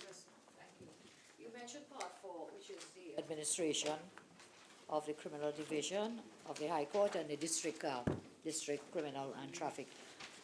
This speaks to persons to be employed. How many persons do you think, how many positions will be created? I can see you say you're putting one person in each district criminal traffic court. So if there's 17 such courts, it means 17. In total, all these various positions, how many do you envisage to carry this through? Sure. I will propose, because of the brevity of time left to the full completion of time, to address those via my members or in the course of wind-up. But suffice it to say, the positions are being identified by the Judiciary and the PMCD Division of Public Admin in a similar fashion to that which we did for the Family and Children Division. However, we don't have to create it from start as we did in the Family and Children Division. We're recasting what we have already. We're just cleaning the structures and reporting environment. So, Madam Speaker, I'm just coming to the point. We're creating the Criminal Division. The Criminal Division has two subsets. We have, on the High Court end, we have the Criminal Court sitting. We allow for the Criminal Court to be put into locations and times as the Chief Justice will have. We allow for the Chief Justice to assign criminal court to the criminal court such puisne judges and masters as they think fit. In the High Court Division, we're using the judge, that is the criminal court judge, as Clause 8 provides, along with the criminal court master.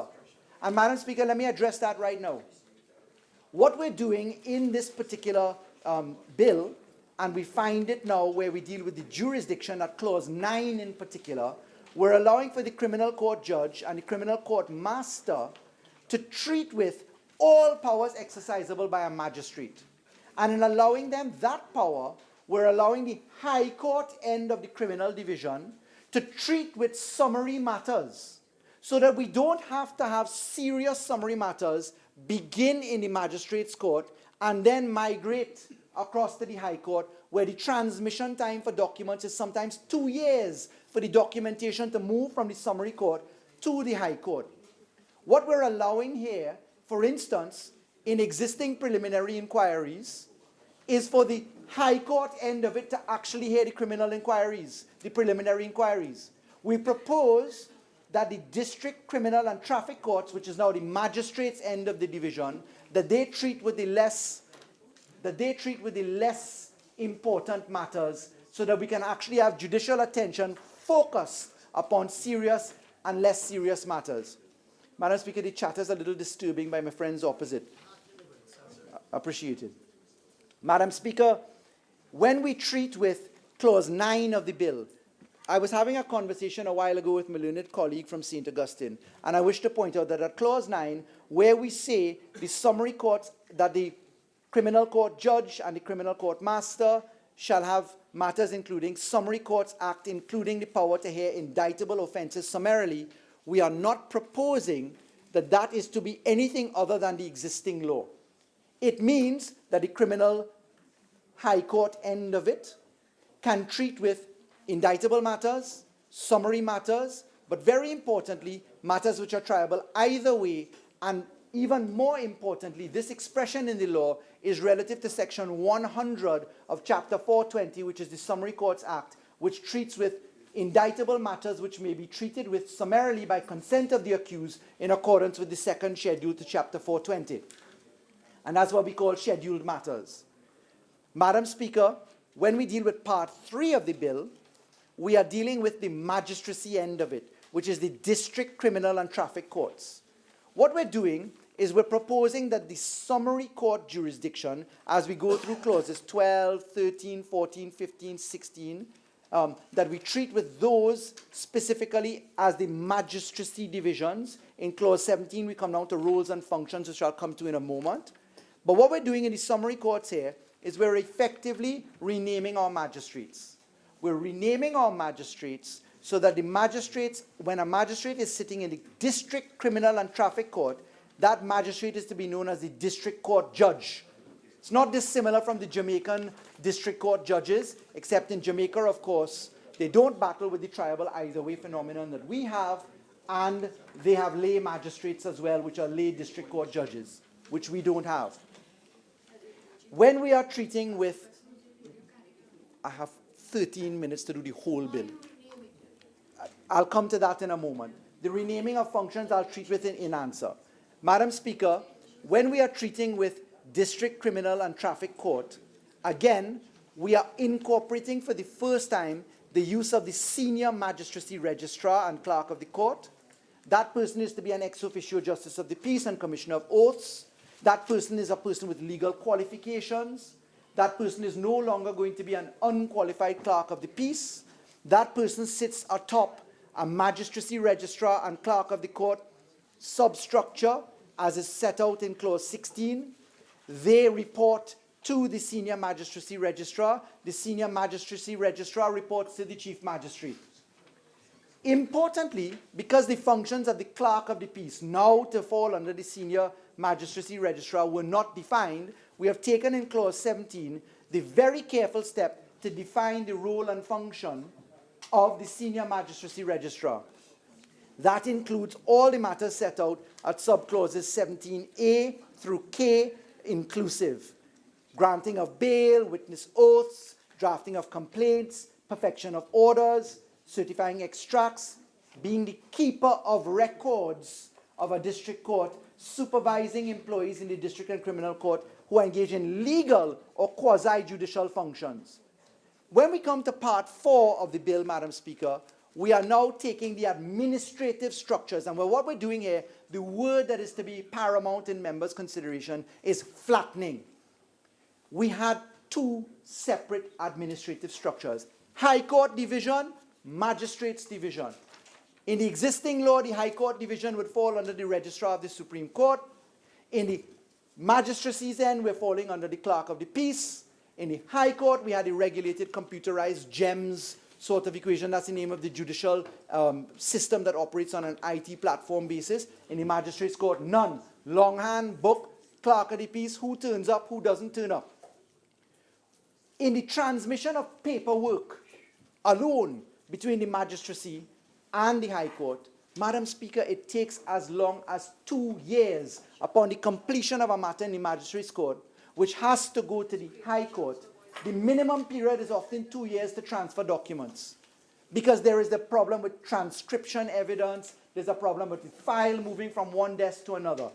What we are saying now is that it is no longer acceptable that we have the administrative functions cleaved. We are proposing instead that there's a unification of the registry system and administrative system, and we actually provide for it under an administration department in Clause 18 onward, where we treat with the Criminal and Traffic Court Administration Department, comprising Human Resource Management Unit, Finance and Accounting Unit, Fines and Fees Unit, Records Management Unit, Court Reporting Unit, Statistical and Evaluation Unit, Drug Treatment Court Unit, Criminal Court IT Unit, Witness Support Unit, Bail Management Unit, Court Office Unit, and other units as the Chief Justice may come up with. Madam Speaker, in clauses 19, 20, 21, we are in those subsequent clauses treating with the establishment of who shall be the head, as clause 19 does. We have the Deputy Court Executive Administrator being the head of departments, and permit me to stick a pin. Madam Speaker, without casting these positions in law, without being prescriptive as to the formula and structure of the administrative end, we run the risk, as has actually happened, of the Public Administration Department coming up with terms and conditions and posts and functions which don't fit the judiciary, as happened in the Facilities Unit, where they recasted structures, as happened in the reclassification of support officers. And that caused a significant problem, Madam Speaker, because we had a problem with staff retention. And what I found quite interesting, in my research I came across an 1892 Governor's Commission into the system of administration of justice. In 1892 in Trinidad and Tobago, The complaint there was the organizational structure of the judiciary in Trinidad and Tobago. So, Madam Speaker, we're treating with that in clauses 19, 20, 21 in clause 20. We're dealing with the criminal division administrator and district criminal and traffic court administrator. In clause 21, the staff of the criminal and traffic court administration department. Clause 22, we're allowing for the court managers and assistant court managers.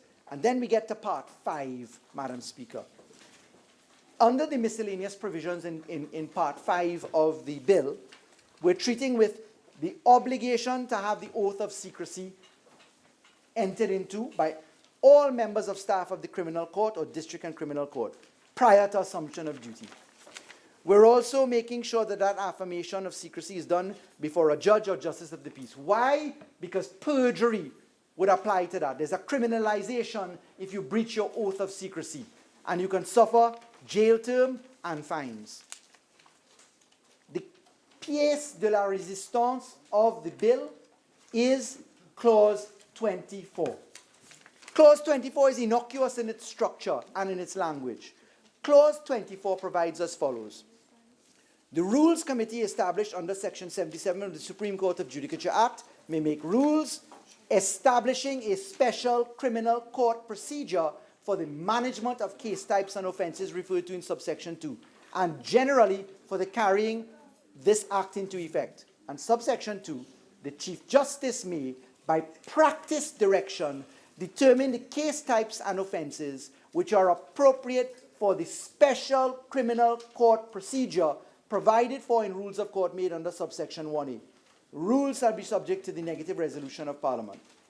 Judicial and Legal Services Act is amended. Let me explain clause 24. Madam Speaker, what we had in the iterations of bills 1996, 2004, 2005, 2006, 2007, 2010, what we had in all of those bills was the attempt to cast one court, a kidnapping, drug, gun court, effectively, if you marry them all together. What would have happened if we wanted to create a specialist court to treat with fraud, a specialist court to treat with perversion of justice, corruption, Madam Speaker? This government's focus is on follow the money. This government's focus is upon this government's focus is upon cartel-type behavior, is upon the tragedy that happened to the people of Trinidad and Tobago in the management of its finances. But there must be due process. And in this structure, we allow for the Chief Justice to disaggregate from time to time, by way of special court procedure, the establishment of special courts, Madam Speaker. And I can tell you, because I've given the statistical information, that we already know that there are going to be specialist courts created, in particular, to deal with the most heinous crimes. You see, it's not by mistake that we did the DNA regulations last time. On Monday of this week, we were in the House treating with DNA regulations because we intend to treat with the sexual offenses on a fast-track basis. We intend to treat with the lads and lasses in our child rehabilitation centers, those children who have offended the law and who have been identified as awaiting trial. Most of them are now grown men and grown women who at 9, 10, 11 and other ages committed terrible crimes. And they are crying out for justice. But that's also why we introduced the election of judge only. Because the lads and lasses tell us we rather take our chances before a judge who will see us as a child when we committed the offense, as opposed to the grown hardback man and hardback woman now before a jury, where a prosecutor can persuade a jury otherwise. And Madam Speaker, when we allow for this special court procedure, we are breaking a mold of analysis paralysis 96 to 2018, Madam Speaker, is the time frame we're talking about. And for the first time, a government has adopted a cohesive strategy of treating with the systemic issues of our judiciary. Because, Madam Speaker, we could pass all the laws in the world. We could hear Siparia chuckle as much as the honourable member may wish to chuckle over it. But this government is now, for the first time, breaking the mold of analysis paralysis. Siparia, why are you shouting? Madam Speaker, we are for the... Attorney General, please rise above the crosstalk and Thank you. direct your contribution. You see, Madam Speaker, it's hard when you're treating with serious business to hear a senior member of the Parliament chuckle. So, Madam Speaker, as thin-skinned as it may be for persons to hear the truth, the fact is, Madam Speaker, that we're breaking... Attorney General, you have precious little time. Standing order. Please. Madam Speaker, this is a serious issue. My learned friends had their time at the wheel. We saw nothing other than Section 34 come out of the preliminary inquiry's abolition matter. 3 times that law was dealt with. And unfortunately, Madam Speaker, what we are treating with today, as alien as it may be to some, as difficult as it may be to others, the fact is, until you treat with the system of justice, passing laws makes no sense. Improving a fine, improving a term of imprisonment, improving a structure, having more money laundering laws, all of these things are for naught if the system doesn't work. Madam Speaker, in this debate, I propose to come squarely, perhaps in my wind-up, on the matters that treat with murder. And I do that because we again have a system in place here now with this criminal division which would allow us significant purpose. Madam Speaker, I am convinced that this is the correct approach to be adopted. I am convinced that with the introduction of the criminal proceedings rules, case flow management, with the analysis of the structures which are not working, with the introduction of a public defender system, with the introduction of a national prosecution agency, with the introduction of our DNA laws put into effect for the first time in 19 years, with the introduction of our analysis of where cases stand, that this is now a whole of government approach. And I beg to move.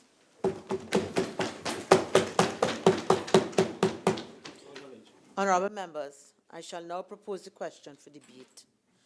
The question is that a bill entitled An Act to Make Jurisdiction for Criminal Matters exercisable in a division of the High Court to be known as the Criminal Division, and to make jurisdiction for criminal and traffic matters exercisable in a division of summary courts to be known as the District Criminal and Traffic Courts, and to make provision for matters connected therewith, we now read a second time.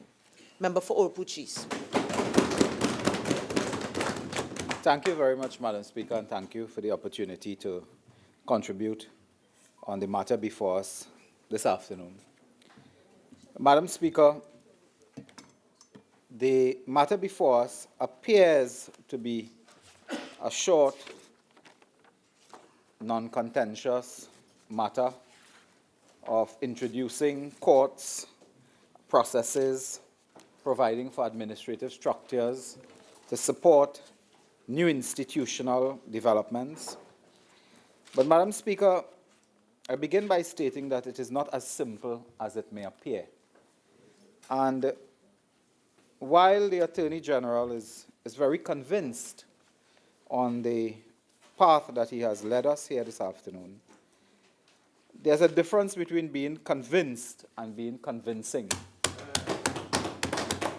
And the Attorney General is, of course, understandably very excited by piloting this measure. And maybe it's because of that excitement that he may have been easily distracted. But I would like to take a few minutes at the beginning to, like the Attorney General, reflect on the context within which this matter is heard and this bill is being brought to the House. Madam Speaker, I agree with the Attorney General on one matter and one matter alone, that the number one issue facing this country is crime. It is, by a long way, the most significant challenge, problem, dilemma, burden that the citizens of Trinidad and Tobago carry at this time. We have never lived in such troubling times of insecurity, of apparent hopelessness, of cluelessness, of fear. Madam Speaker, we all live in a society today where we are under a self-imposed state of emergency, where families do not come out. When they come out, they are in mortal fear as to their children returning home. In Palmy, San Fernando, I believe, a few nights ago, a couple came home in the evening, relatively early at around 9-10 p.m., to be held up by gun-wielding, cutlass-wielding bandits, their car stolen at gunpoint. Thankfully, no injury to the persons. So, Madam Speaker, I will not join the Attorney General to recite statistics on crime. In fact, I think to recite statistics on crime is becoming an embarrassment. The country knows the state we're living in. Everyone. Businessmen tell you their safest moment is when they clear Trinidad and Tobago airspace. That's when they feel safe. And they can relax and walk around and enjoy, the streets of another country. Because you cannot enjoy here. We don't know where we are going. And it is getting worse. And it is coming home to roost. It is coming home. So, Madam Speaker, I will not get into the statistics. But the Attorney General did ask an interesting question. He said, what happened between 2010 and 2015? What happened? But I'll tell you what happened. The now talkative member for Moruga Tableland. I would tell you what happened. We had the lowest rate of serious crimes in 50 years. Murder was going down, not going up. Anytime you turn, you see police, patrols, security. If it was not the Trinidad and Tobago Police Service, it was the Citizen Comfort Unit. An elderly lady in Diego Martin reported that Citizen Comfort Patrol assisted her in the night when the police could not reach to her defense in a matter. That is what happened in 2010 to 2015. While we did have crime, and we did have to manage that, the member for Siparia and national security ministers and others could have been seen on the street in joint patrols. Anytime we instituted something, the Prime Minister and the relevant ministers would be on the street leading. And not just leading, ensuring that the security forces were doing their jobs. That's where we were in 2010 and 15. Where we are today is a very difficult place. And the Attorney General may even mean well. He may even mean well to bring these matters to us today. But, Madam Speaker, I will make some headlines first before I get into the text. And the headline news for me is, why are you spinning top in mud? Yes. Why? I think persons understand the problems we face with the justice system. Since the Prescott report of 1990 or thereabout, we have had reports upon reports, commission of inquiry and this and that. We all know the problems. In a matter that I know about in the magistrate court, the matter was called 27 times before it being dismissed. Someone accused the defendant had to go to court 24 days, 27 days, miss work, abandon taking children to school 27 times over a 3-year period or so for the matter to be dismissed. That's the problem we face. And I asked the Attorney General, would anything that you are proposing in this business here before us help to deal with that? Would it help to deal with that? And we must take a dose of reality. Reality is like a chemical composition. You must drink some, swallow it, digest it, understand where you are. And I will begin with a few items of reality. We are all aware, many of us on this side, many, if not all, have been in government before, some more than once. We are aware of the role of the judiciary, the role of the executive, and the role of Parliament. I want to remind the Attorney General and others, and in preparing for this matter, Madam Speaker, we had the benefit of speaking to those practitioners in the High Court, to speak to those persons who are employed. We had the benefit of getting some research materials and so on elsewhere. And I asked the Attorney General, and he may have the answer, but I asked, because I didn't hear in the initial contribution, To what extent was consultation with relevant stakeholders undertaken? And stakeholders that may have included the judiciary, the magistrate, the clerks of the peace in different districts, the Criminal Bar Association, the Law Association, the Assembly of Southern Lawyers. Did you consult with stakeholders? Now, if the answer is yes, you'll tell us, and you'll tell us the benefit of that consultation. But we did not hear it in the initial 45 minutes. Now, Madam Speaker, the Attorney General agrees with me that passing legislation is not all.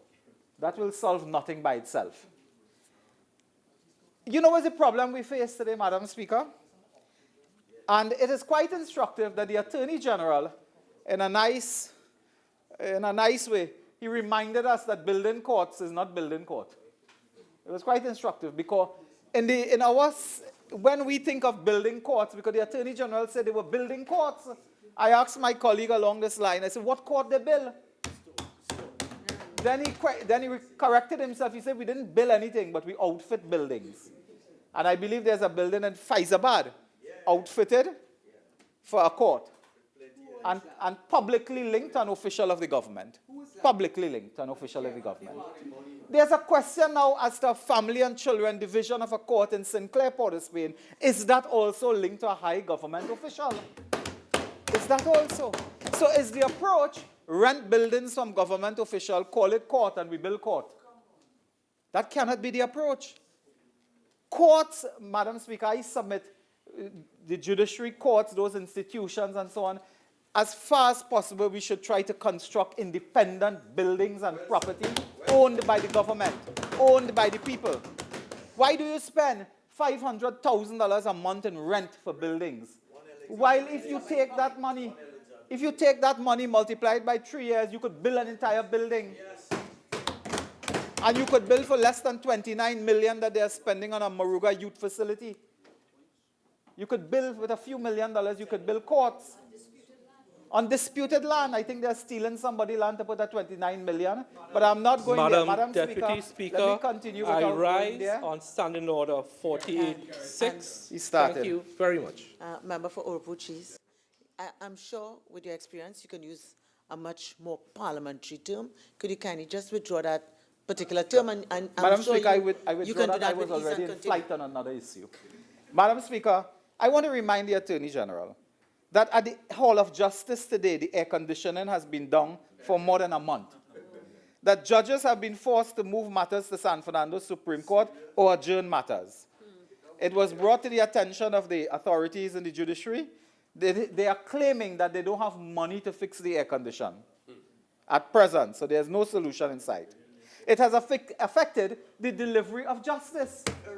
The air condition affects the delivery of justice. Today, you want to set up a whole new structure and institution. The public toilets in the Hall of Justice are not working. So if you go to the Hall of Justice, you have to go in Woodford Square or somewhere else to use the public toilet. These are the real matters we face as a crisis. What was the court administrator and the deputy executive court administrator going to do that? Fix the toilet? These are the real problems. Because of a lack of planning in setting up the children's court, staff from the judiciary are being poached to provide support for the children's court today.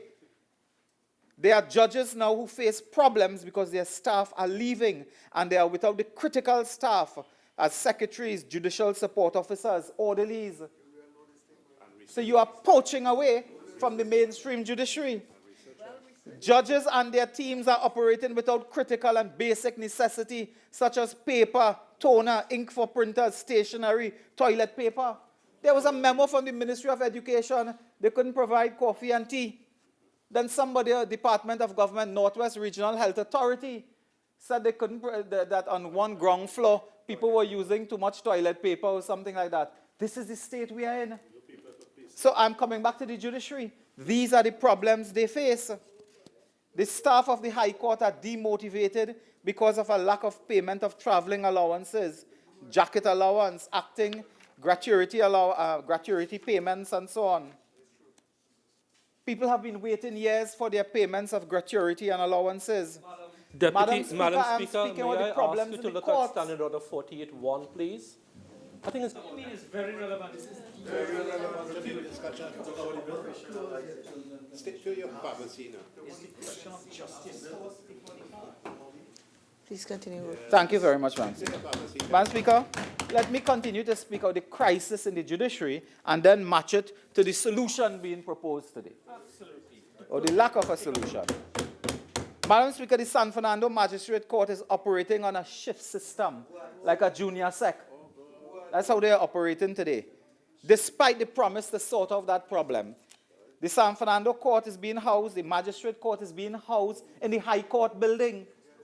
So High Court matters are stalled or they cannot proceed and so on. Most of the Magistrate Court do not have electronic recording devices, such as notes of evidence.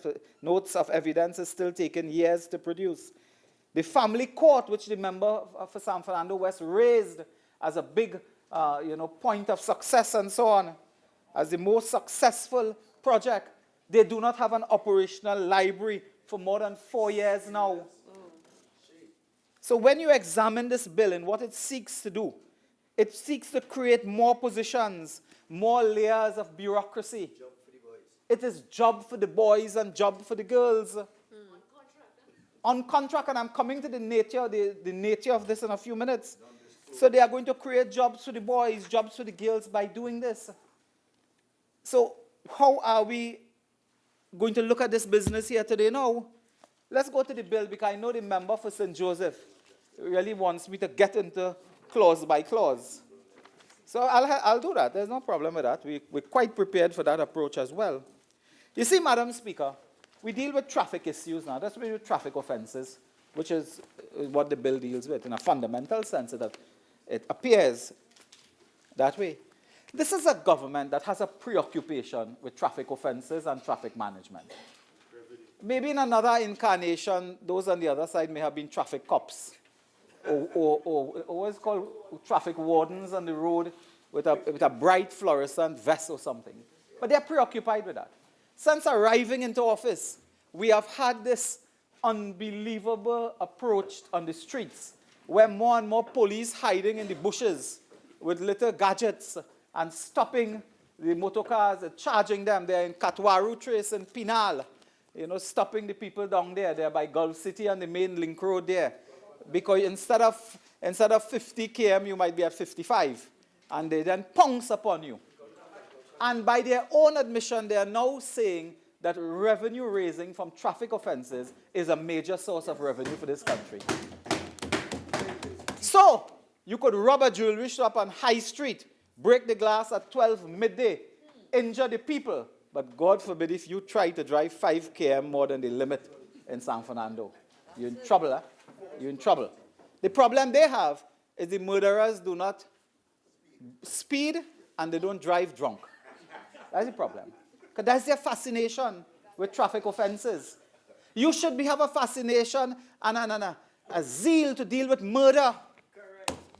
That is what you should be dealing with murder.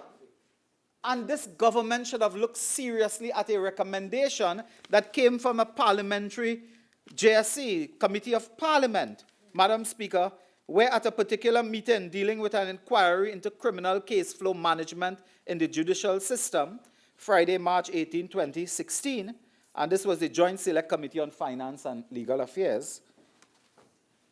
I'm waiting for St. Joseph to tell me 48-1. Madam Speaker, at this meeting, where the Director of Public Prosecutions and others appeared, they recommended, Madam Speaker, certain matters, establishment of specialized courts as a means of improving the rate for the dispensation of criminal matters. Specialized courts may include remand court, gun court, drug court, murder court, full stop. I didn't see traffic court. I didn't see, but you will, I did not see. The member for Urupuch East. Usually I don't have problems in hearing him, but I'm getting a little difficulty. Please continue. Thank you, ma'am. I was in mortal fear you were going to say, usually I don't want to hear him. But Madam Speaker, the JSC recommended the JSC recommended a murder court, first and foremost, not a civil division of the High Court and the traffic offences division in the lower court. A murder court, if you want to speak to us about that. It is murder that is terrifying and brutalizing the society. It is not the traffic offense that you stop all over in the countryside and picking up people and making money. It is not that. And this is a recommendation from the Parliament Joint Select Committee. So is the government saying that the criminal division of the High Court, to be so named, is a murder court? No, it can't be. It cannot. Well, then change the name then. Call it murder court. So we'll do it that way. You see, Madam Speaker, this bill, if it was to see the light of day, should really have received greater attention. And, you know, I don't want to preempt anything because it is a lightweight kind of bill. And maybe the government could have asked if they wanted that it go to a joint select committee and let's sit down and work it out and see what better could be done. Because better must be done. It cannot be a question of renaming someone from a magistrate, name a judge, someone from the clerk of the peace, name a something else. This is about renaming people and hiring more people. Let's go for some specific issues here. Section 3. I'm looking at section 3, ma'am. 2G. A clerk of the peace shall be read and construed as a reference to a magistracy registrar or clerk of the court. So we change the name. Good. You come down here now to it is a muddled piece of legislation. It is muddled, it is confusing, it is convoluted. And I want to give a public administration perspective on this now. Now, at 6.2, you can take information by conducting hearings by telephone, video conference, and other appropriate electronic means. Just a quick question. Are you going to really conduct a hearing by telephone? I suspect that you mean bail applications or something like that, but you can conduct a criminal hearing by telephone. So, okay, then you will correct, you know. You didn't want to give way to the member for Siparia for a question, but you want to ask 1,000 questions now. Madam Speaker, at 7.2, a puisne judge or master assigned to a criminal court under subsection 1 may apply to the Chief Justice for reassignment to any other court. Now, you're putting into the law an application process, a statutory right of some sort, that a judge can ask the Chief Justice to get out of the criminal court. Now, what is that about? Now, and a fundamental question we want to ask here, and I know the Attorney General and others on that side are intolerant of critical questions. Correct. They're intolerant. When we ask critical questions, we either don't love the national anthem, or we don't love red, white, and black or something like that, or, you know, we are being obstructionists. But they can't understand that if they bring good legislation, we will support it. We supported the anti-gang legislation in the House. I understand they went somewhere and butchered it and slaughtered it and betrayed the trust of the opposition on the anti-gang bill. Madam Speaker, I'll not go there. Let me move on quickly. Madam Speaker, a question that we ask here, a question now, and it is a simple question. If we are wrong in interpreting, the Attorney General will get great pleasure in beating his chest and correcting us. To what extent is this type of law suggesting that a master undertake the role of a judge? Is a master going to be a judge? Now, judges are appointed by the Judicial and Legal Service Commission. But in this matter, you get the sense that the Chief Justice will assign, as he is wont to do, could do, but bring a master into hearing matters in this criminal court. And the master, because there's another part here, which speaks about the privileges, authorities, and so on, of a master. Now, again, don't get vexed because we ask a question, clarify it. And does a master then get the terms and conditions of a judge? Don't get vexed. You know, don't get vexed. Bring clarity, not vexation. So, I want to make this point in the context of something else. This is a country now where we must all admit we have had, for one reason or another, we have had the judiciary. The judiciary has been dragging through the mud the image in the judiciary, the confidence in the judiciary has been taking a beating. And that is a matter in the public domain. I'm not speaking to those sordid issues. All I am saying is that the judiciary has been taking a beating. And it could well be that the confidence in the judiciary is at an all-time low. So at the same moment, the confidence is at an all-time low. Instead of using the parliament through our legal and constitutional role to bring accountability, you are giving greater powers to the judiciary. To hire, to fire, that by definition in our system is almost non-accountable. There were renovations done to a building in Faizabad. I understand hundreds of thousands, possibly millions of dollars have been spent to renovate the building of a government official in Faizabad. We cannot ask a question because it was done by the judiciary. They are not accountable. So we should be careful in giving further power to hire, to fire, to spend money when they are not accountable. So the Chief Justice, whoever he or she may be, gets this power to assign to the criminal court persons and to remove them if they request reassignment. What could happen in our system for specific matters? Somebody may have an interest in a particular judge here in a particular criminal matter, and they just trigger here to say, listen, I need to be reassigned, you know. I need to get out of this. Because we have had a case, which I cannot talk about. We have had another case where someone is saying they were forced to resign, and we're not going there as well. So somebody arguing that they're forced to resign, and you put a clause here that that person or any other person, they could ask to be reassigned. And then somebody else comes to hear a critical matter. And that somebody may be a master who is not a judge. This is serious. Then at clause 8, a judge when sitting in the criminal court shall be known as a criminal court judge. Well, how brilliant that could be now. What a touch of legislative magic. So what is the big deal? You call them a criminal court judge or you call them a judge? And then they apply to be reassigned, so they then cease to be a criminal court judge. So they then become civil court judge. A master while sitting in the criminal court will be known as a criminal court master. Now you hope it's not a master criminal. A criminal court judge or criminal court master shall, in addition to the powers conferred under the Supreme Court, have all the powers exercisable by a magistrate in criminal matters under the certain act. A criminal court master shall exercise authority and jurisdiction of a judge. So a criminal court master shall exercise all the authority and jurisdiction of a judge, which are conferred upon masters. So, now, and I was, yeah. It's farcical. Now, I was reading the parts that I thought were more sensible. I'm now coming to the other parts, which I thought were completely ludicrous. So, you come now to the District Criminal and Traffic Court. You are renaming again. The problem with everybody, why don't you work with the judiciary to build more courts, to appoint more magistrates, to appoint more judges? Work with them, that is the problem. Madam Speaker, that is the problem that we all know. We all know that years now.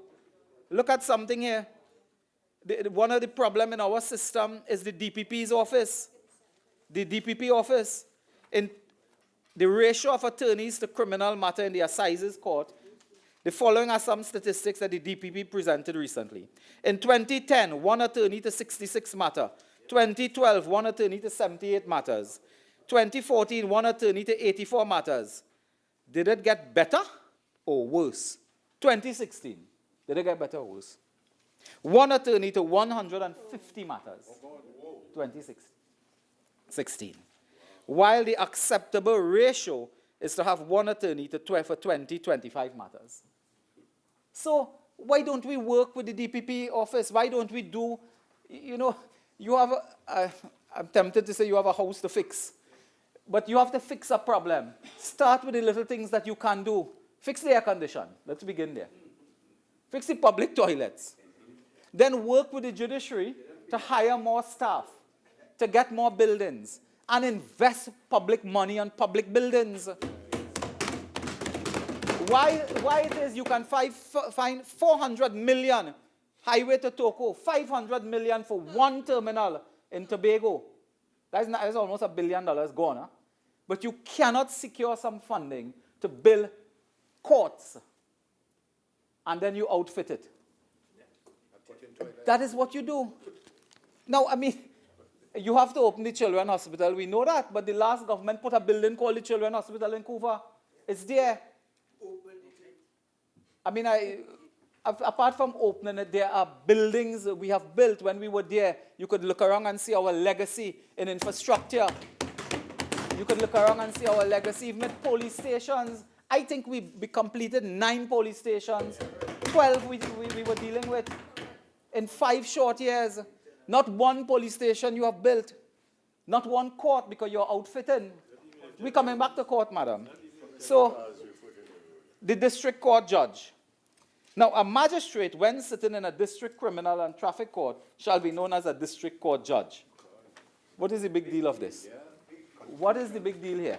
What will that solve? What is it we solving by calling? Yeah. So somebody will get a contract to do signage for all these new buildings. Criminal division and traffic court. The new names of the magistrate, the one turned to master, the new names of somebody called a judge. And you have to buy new cutlery, table, chair, glass. And then everything in this country has to be in Spanish too. So, Madam Speaker, you are wasting resources. If the judiciary that spent over $1 million to refurbish a house in Faizabad, a building in Faizabad, today cannot fix the air condition, work with the judiciary to fix the problems, the small problems. That is the message we give to you. Madam Speaker, the senior magistrate, registrar, and clerk. Now, they are creating, and I heard the Attorney General talk about flattening the structure and so on. I heard this thing of flattening the structure. Now, why? And I'm looking at clause 15 and thereafter. Because I'm looking at 15 to 19 and 1. And let me quickly just rattle out this. Now they are going to create senior magistrate, registrar, and clerk of the court. They are going to create a senior person and then a normal registrar. Then they're going to create district criminal quasi-court, keeper of the records. You know, they are going to create positions, enormous, positions, because they have now court managers, deputy court managers. You will have here, incidentally, a criminal and traffic court administration. Yes. Your original 30 minutes are now spent. You're entitled to 15 more minutes if you so wish to avail yourself. Please proceed. Thank you, ma'am. Madam, they are going to create deputy court executive administrator to head the criminal and traffic court administration. They are then going to create court managers and then deputy court managers to help the court managers. And they're going to continue and continuing. But there are some important issues to raise on these matters. And had this the benefit of the opposition or a wider stakeholder consultation, we would not be asking these questions. And we would have sorted out. The court executive administrator, how is that person appointed today? Is that by the Public Service Commission or by the judiciary? Or the Judicial and Legal Service Commission? We are informed this is the Judicial and Legal Service Commission and the Chief Justice. Now, that person appoints a deputy court administrator to deal with this entire area. And they continue to make appointments, Madam Speaker, but they're saying the person may be a public officer or on contract. Now you are going to bring in persons who have enormous power in dealing with assigning criminal matters and dealing with the administration here. Assignment of matters, bail applications, and so on. They can seal and unseal. And Madam Speaker, you know the trouble we have been having in the public domain with this matter of sealing and unsealing. Because hypothetically, in Trinidad, we could have a matter where a high government official is involved in a private matter. He or she goes to the court in Trinidad, and because this person is on contract, hired, and instructed by someone else, because the court administrator, whoever he or she is, instructs that person, reports, the term used in the bill is report to the court administrator, that person could be pressured to seal matters. So, contrary to the public interest, we might be sealing matters that involve public officials running afoul, not of the civil code, but of the criminal law as well. So we can have predators in office. We can have criminals, fraudsters, tricksters, hoaxsters. Oh, I can't even pronounce that word. And when you are in contract, it means you could be fired. If you resist a high official, you could get a separation with a non-disclosure agreement. You could find yourself working in the next area as part of a cover-up. That is possible under this bill. Because once you are hiring people on contract, so we begin by saying, deal away with this contract business. Correct. Where persons come on contract and they are exercising such authority, and they are reporting, to someone who by definition is at the whim and fancy of an executive or senior officers. Madam Speaker, and I want to make the link, because they said they're saying here in clause 19 I am on, the deputy court executive administrator is to be given terms and conditions equal to those of a deputy permanent secretary. What? Now, who appoints a deputy permanent secretary? Is it the permanent secretary? A permanent secretary don't appoint a deputy permanent secretary. It's the Public Service Commission. So why don't you go to the Public Service Commission to make these appointments as well? Rather than have a court executive administrator who operates under the Chief Justice. I am linking this thing to show that you are producing a bill for the concentration of power into any Chief Justice. Where we have in the public domain a crisis in confidence in the judiciary. You are going to concentrate power when the judiciary is not accountable, not even to the executive. The executive becomes almost a postman to bring matters to and from cabinet to the judiciary. And you are going to give more power, non-accountable power. This is frightening on financial matters and on dealing with sensitive matters in the criminal jurisdiction. Who they are accountable to. You have the politicization of this process, where the government or any government in office can use the law to hound down political opponents in and out of parliament, put them before the courts, and then you have people there determining assignment of judges, determining bail, determining other matters who are on contract. Yeah. They could, and given this government's history, they could be on month-to-month contract. Because we have seen this type of thing now, a month-to-month contract. This is madness of the highest order. Madam Speaker,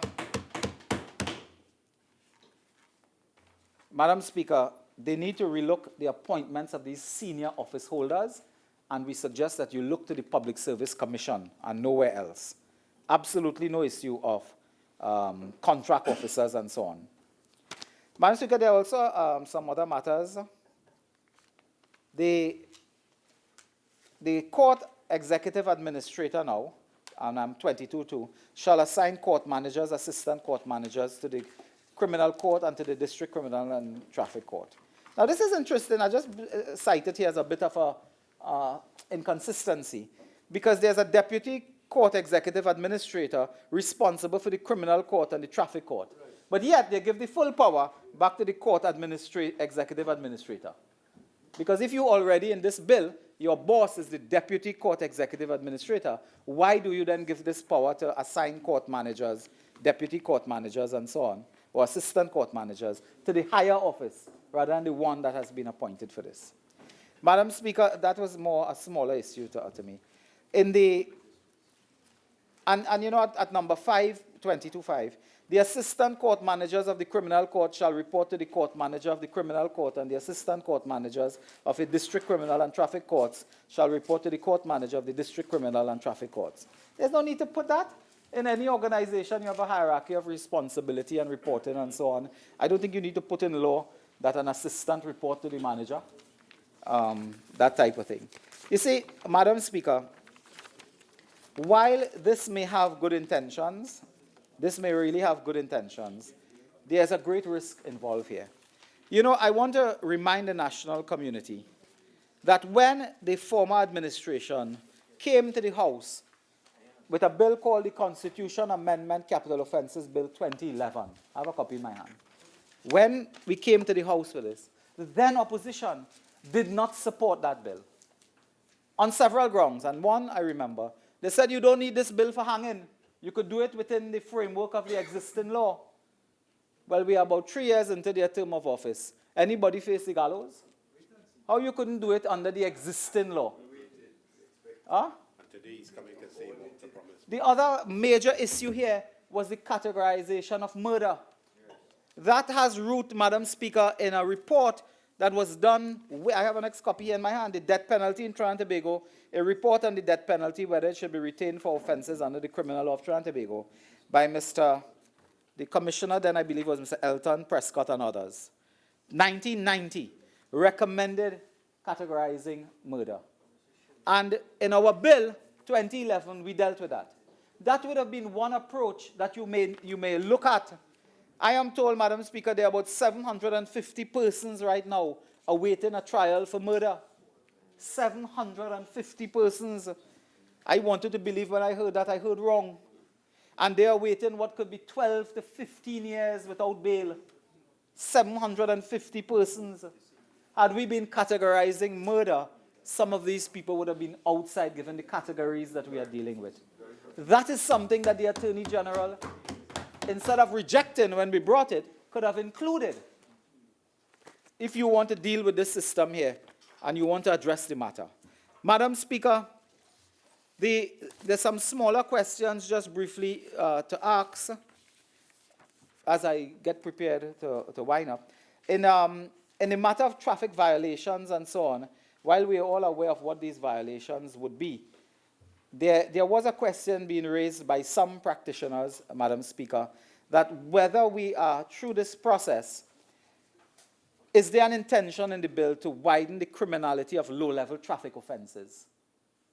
And to what extent this might be an unwanted consequence of high court criminal traffic offenses, of these matters being dealt with at a higher level.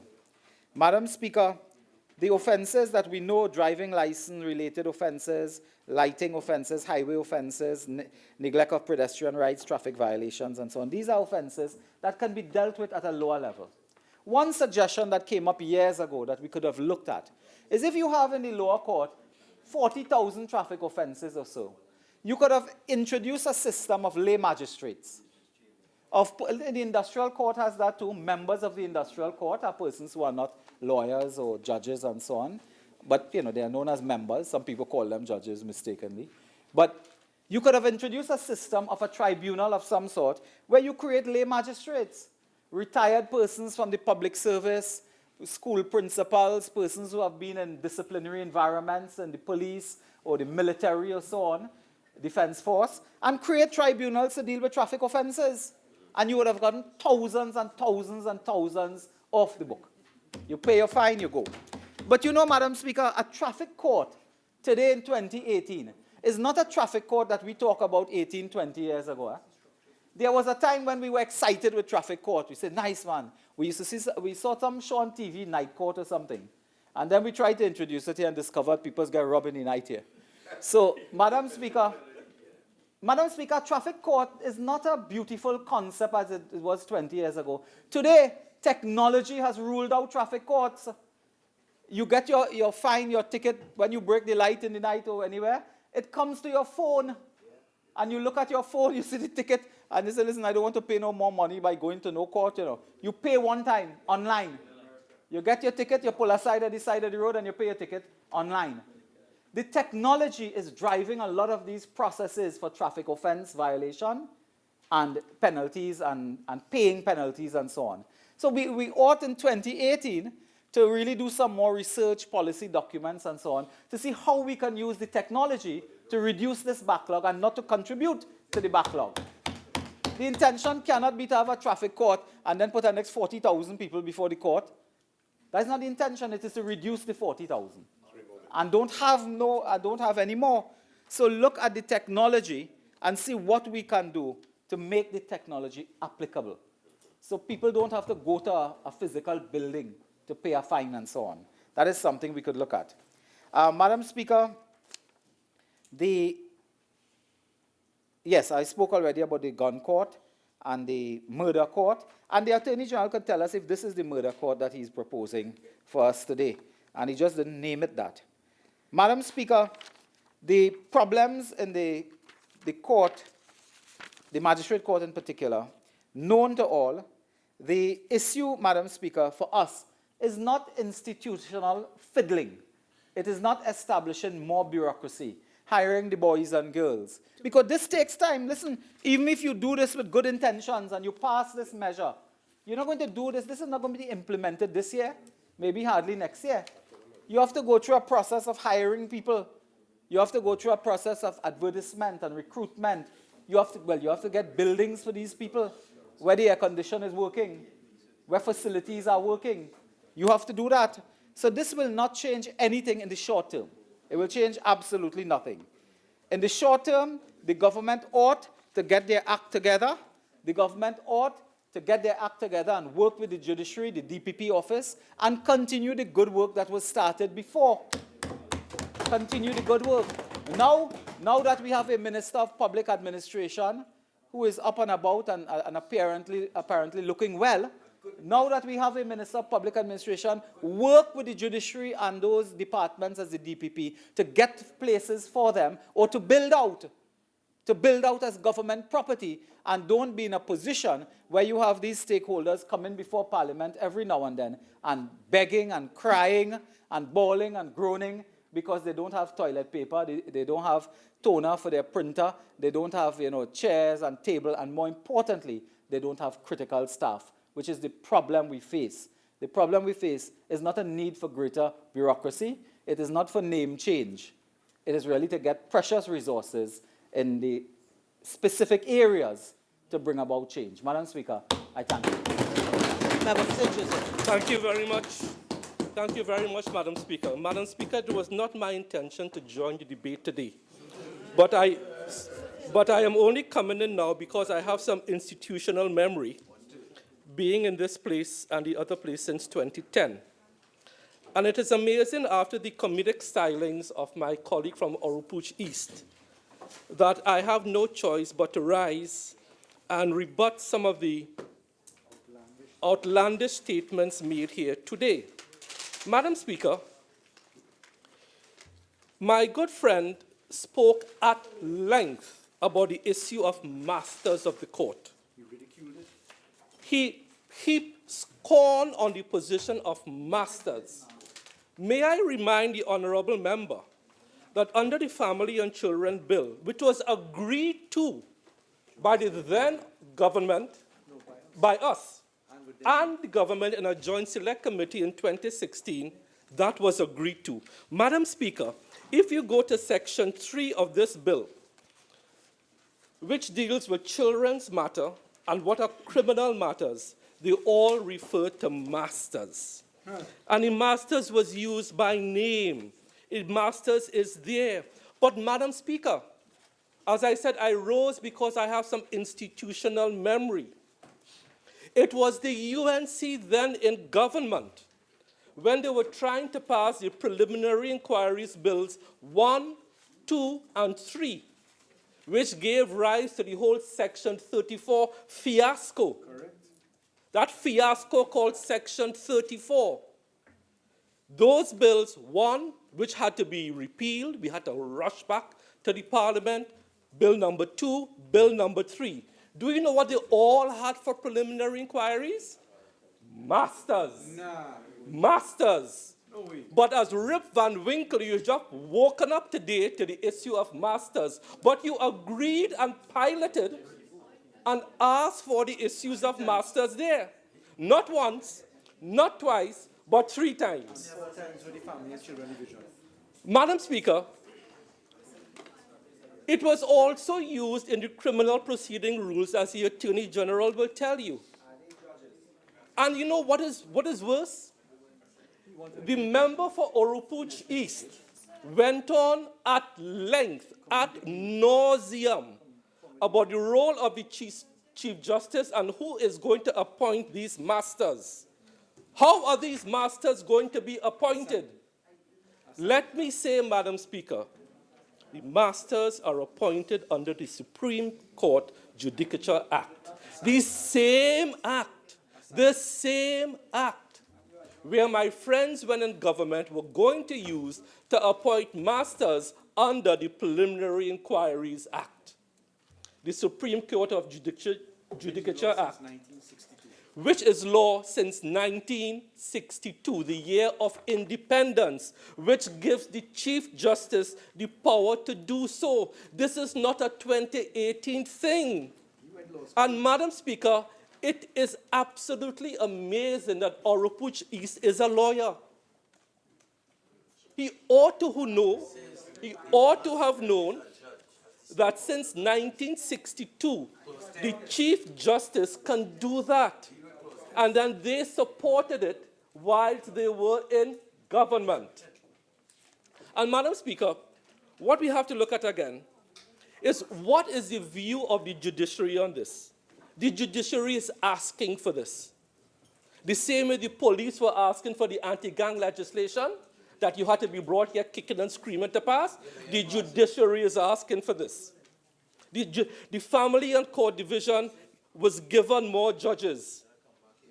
Under the DPP, my friend spoke about why don't we strengthen the DPP.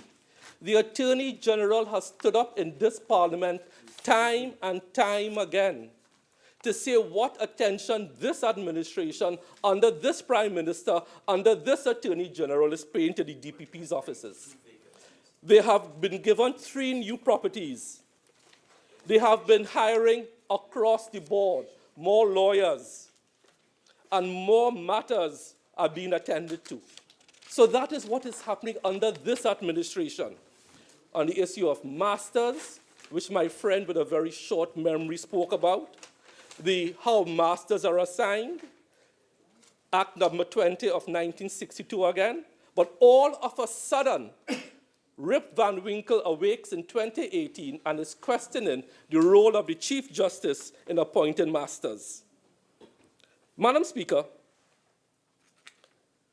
the member opposite spoke about the so-called hanging bill and the categorization of murders.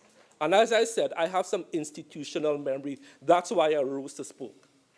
I would advise the member opposite to look at the Hansard to see when Port of Spain South spoke on that bill. But I rose to speak. When the member for Port of Spain South, who was then the leader of the opposition bench, she gave a dissertation on that particular piece of legislation. That debate short-circuited your attempts to categorize murder. Look at the Hansards of Port of Spain South. I have the institutional memory. That's why I'm here speaking now. Look at it. But Madam Speaker, what is amazing whenever Oropouche East stands up to speak, or any member of the opposition in either place, is how they are hell-bent on slowing the pace of the criminal justice system. Why? I wonder why. The right-thinking citizens of Trinidad and Tobago need to ask themselves, why is the UNC, whether here or in the other place as we saw recently, are so afraid of legislation about follow the money? Why? Why? Why are they so afraid of any piece of legislation that will make the delivery of justice quicker? Why it is they want to stay in this moribund system where things will take a generation? And I think the right-thinking citizens of Trinidad and Tobago need to do that. Look at that. Madam Speaker,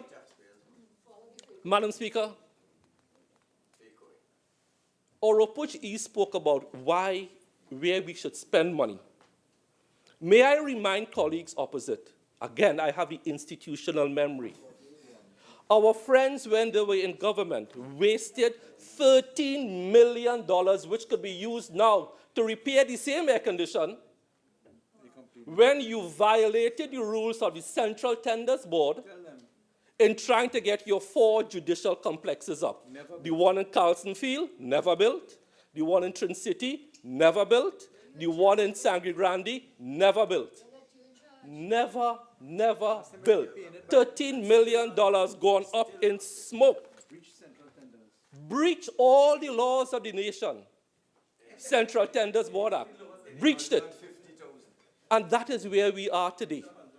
Madam Speaker, let me just, because again of institutional memory, the member spoke about a property in Faizabad.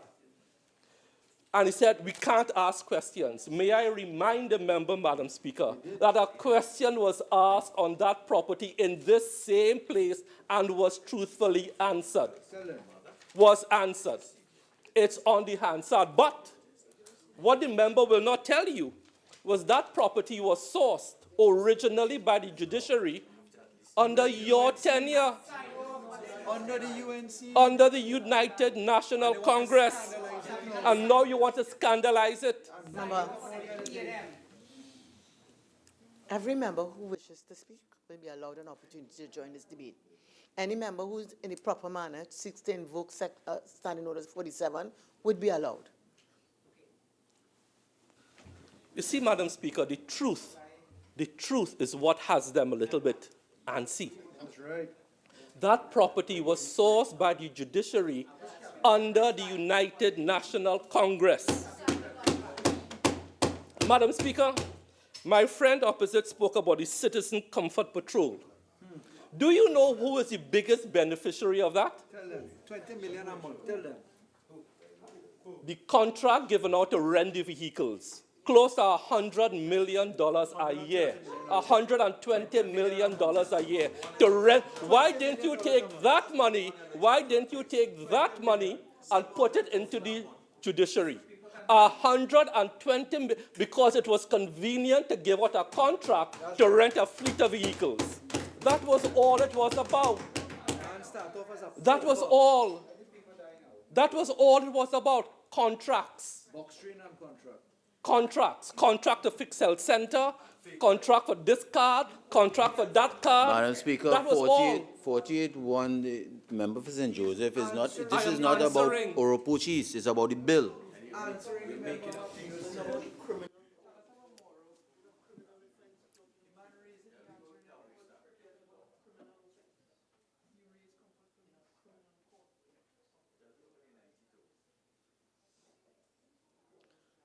Member for St. Joseph, please proceed. Thank you. Madam Speaker, I was just responding to my friend about the usefulness of the Citizen Comfort Patrol. He gave one version. I am simply giving another version. Which is the truth. Which was the only validation for that program was to give out $120 million contract a year to rent vehicles. That's all I'm saying. With no power of arrest. The people had no power of arrest. With no statistics. They had no communications between them and the police. Right? Absolutely none. But that was the Comfort Police. Madam Speaker, my friend Oropuch East wanted to know why this government is so preoccupied with traffic offenses. And he went to town on our preoccupation about traffic offenses. May I remind all and sundry that when you look at criminal activity, one of the common factors is the use of a motor vehicle. The use of a motor vehicle. That is why the Attorney General brought legislation here about the spot speed cameras, the red light cameras, the arches, the RFID tags on cars. So that is not a preoccupation. The Attorney General is bringing a suite of legislation to tackle crime at all levels, and cars and vans, as we saw recently, is one of the tools that criminals use. But you know, the frivolity of the argument from Oropuch is the comedic stylings. I mean, it's nice comedy. It's very nice comedy. But this is a serious place for serious debate. So that is why I had to rise, because of my institutional knowledge, to talk to some of these issues, to put the record straight. Madam Speaker, coming to the bill itself now. On page 4 of the bill, the Criminal Division of the High Court. When you look at section 4, which speaks to there shall be a criminal division of the High Court, which shall comprise a court known as the criminal court. And a lot of the subsequent sections, it speaks to speed, it speaks to clearing up a backlog, it speaks to giving the accused their rights to have a trial. Even though our Constitution does not say a right to a speedy trial, it just says a right to a trial. Am I correct, AG? Absolutely. Right. But at least here, you could get a trial within a more, in a time frame that preserves your human rights. Madam Speaker, Section 7. The Chief Justice may assign to the criminal court such puny judges and masters as he thinks fit. We always use this term puny judges in our debates here. So I think the public should know that a puny judge is a judge of a superior court, but inferior in rank to the Chief Justice. So anybody on the appeal court below the rank of a Chief Justice. So when you do that, you cast your net wider, more access to justice, and that is to be applauded. Section 9, a criminal court judge or a criminal court master shall, in addition to the powers conferred under the Supreme Court of Judicature Act, have all the powers exercisable by a magistrate, all the powers, including summary matters. And again, it goes back to the same thing. We have the Piarco case going on for 18 years, 2 decades. 2 decades hanging over the reputation of this country. And in another jurisdiction, 2 parties who were joined to this have already admitted their liability in Miami, paid their fine, gone to jail, and come back out. You're going back to 55(1)(b). Member, please proceed. Yes, so I lost my train of thought. Yes, the Piarco case. Others who were joined in that case, Burke and Hillman, I think it was, are those the correct names? Gutierrez have already paid their fines. They have already pled guilty since 2006. But here now, 2 decades, we are still stuck in the magistrate's court. So the Attorney General should be complimented for doing this. Why you all get so jumpy about Piarco? Section 10, a criminal court master shall exercise all the authority and jurisdiction of a judge which are conferred on masters under the Supreme Court of Judicature Act. Madam Speaker, what this will do is to expand the judiciary, expand access to justice. And then in Section 10(2), the orders make shall have the authority to have same effect as if made by a criminal court judge. So you're talking about these people shall have the authority to make judgments, the power to make judgments, and then binding on parties. So that is to be applauded. Madam Speaker, other sections of the bill, Section 14, a district criminal and traffic court may conduct hearings by telephone, video conference, or any other appropriate electronic means. Madam Speaker, Oropuch East focused solely on telephone, and again, in his usual comedic style, and sought to make a joke out of the whole thing. But as your colleague from Mayaro will know, who is a technology expert, it says not only telephone, because you omitted the other parts conveniently to make it into a joke. It also spoke to video conferencing, but you did not go there because that was not funny. You could not make a joke out of it or any other appropriate electronic means. You would not go there because that was not funny. That did not lend itself to humor. Witnesses will be happy Right? protected using it. He ain't concerned about. But he only focused on telephone because you could make a joke out of telephone. Witnesses want it. Right? And what about the role now? We have serious issues in Trinidad with witness tampering. Don't you think a witness to a case, for example, given a contract to build a housing project, right? Where land was valued at 30 million, you pay 170 million. You may have a witness to that. And this person might be afraid of being murdered or kidnapped.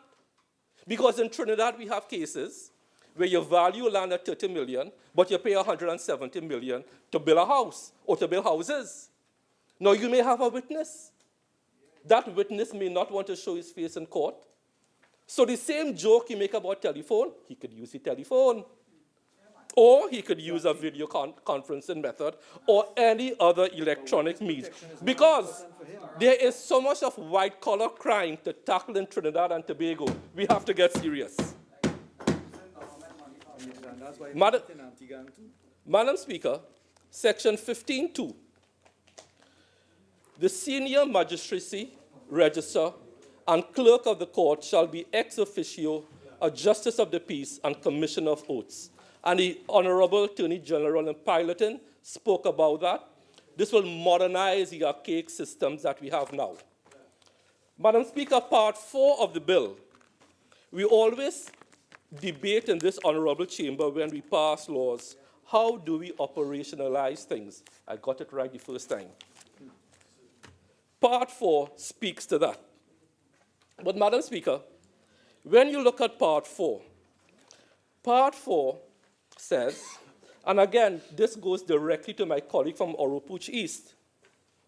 You just change your names for the sake of changing names. You want to give a contract to put up sign. Joke. The member for Superior in Crosstalk say it's a contract to print call cards. That is the frivolity with which our colleagues opposite deal with serious matters. Right?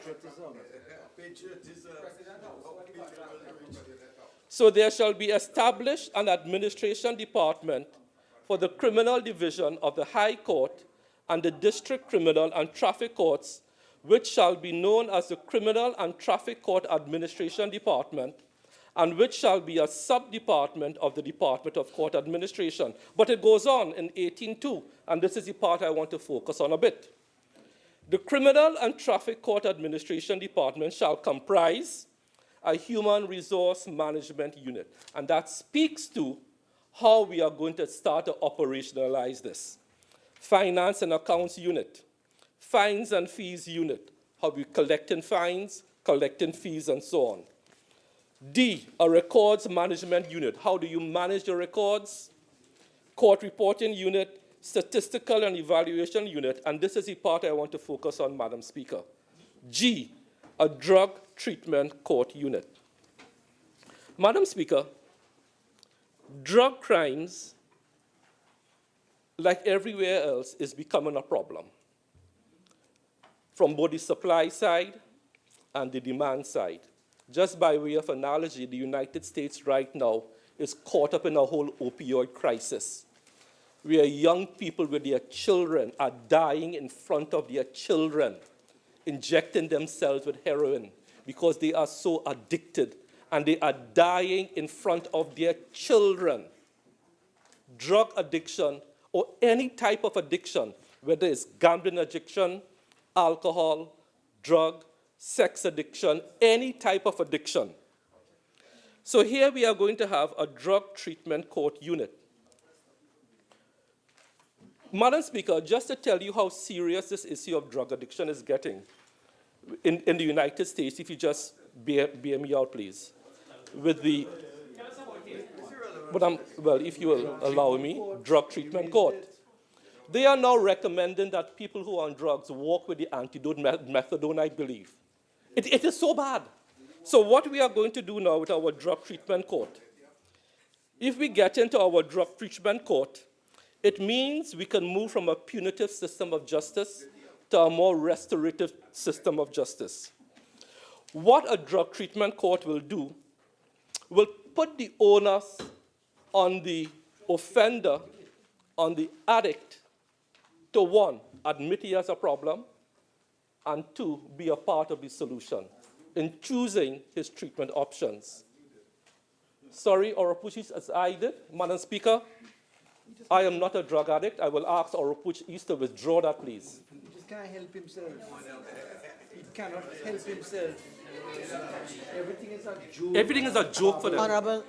Honorable members, if we would all seek to abide by the standing orders, reduce the crosstalk and the banter, we would therefore be able to proceed with the primary purpose for which we're here.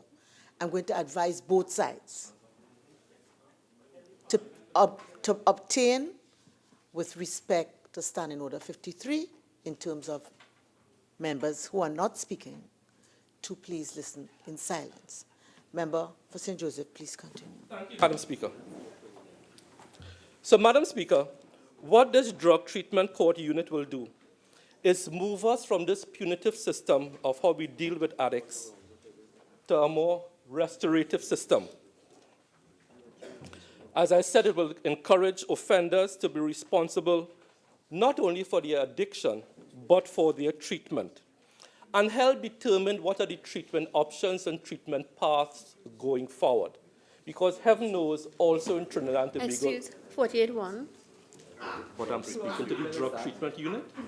It's a part Member for St. Joseph, she don't understand. please continue. Specialist court, she can't. Madam Speaker, 2040 bill. I am just amazed. Part 4, 2G, a drug treatment court unit, and that's what a drug treatment court unit does. But you will have to pay attention. But I don't understand my colleagues opposite. Comedy showdown, you're ruling. The comedy is just phenomenal.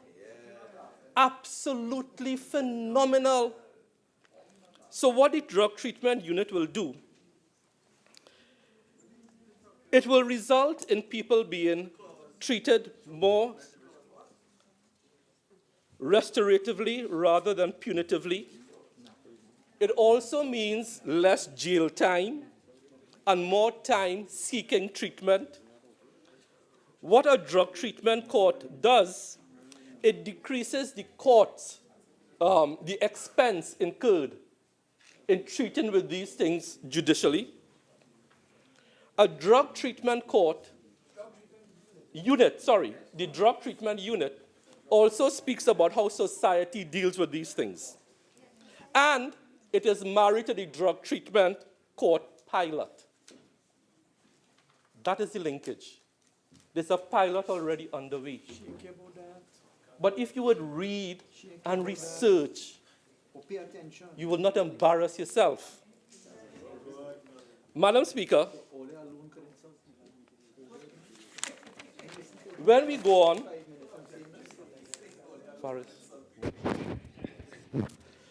In I, they also set up a witness support unit, J, a bail management unit, K, a court office unit, and L, such other units as may be determined by the Chief Justice.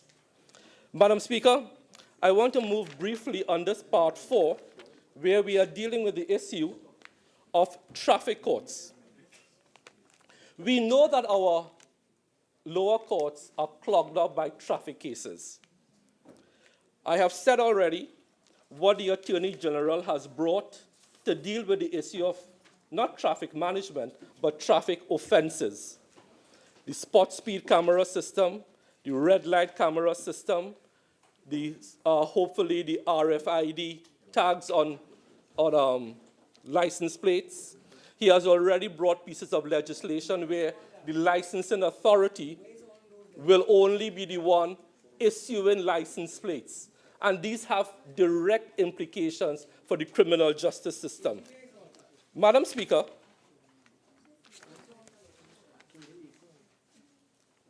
on section 19(2), the Deputy Court Executive Administrator shall have overall responsibility for the administration of the Criminal and Traffic Court Administration Department, and may assign staff of the Criminal and Traffic Court Administration Department to the Criminal Court or District Criminal and Traffic Court.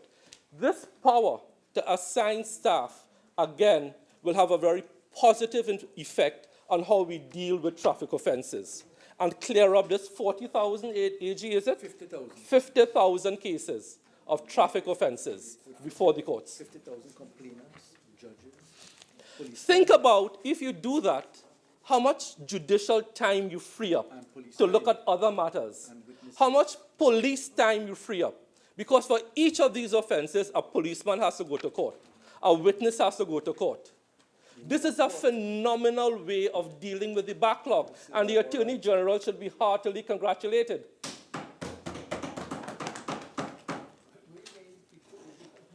Section 20. My friend from Oropouche East was talking about the quality of people, where you're getting the people from. The Deputy Court Executive Administrator shall be assisted by the Criminal Division Administrator and a District Criminal and Traffic Court Administrator, both of whom shall possess the appropriate training and experience as required by the judiciary. So this is not job for the boys, job for the girls. These are professionals who have been trained and who have been sourced and who have experience as recognized by the judiciary. Right? This is not job for the boys or job for the girls. Are you saying you have no confidence in the judiciary? Yes. That is what I'm saying. That is the UNC's position. Fine. So the UNC's position is they have no confidence in the judiciary? That is fine. Interestingly, his man with case to answer. And then email again. The staff of the criminal court.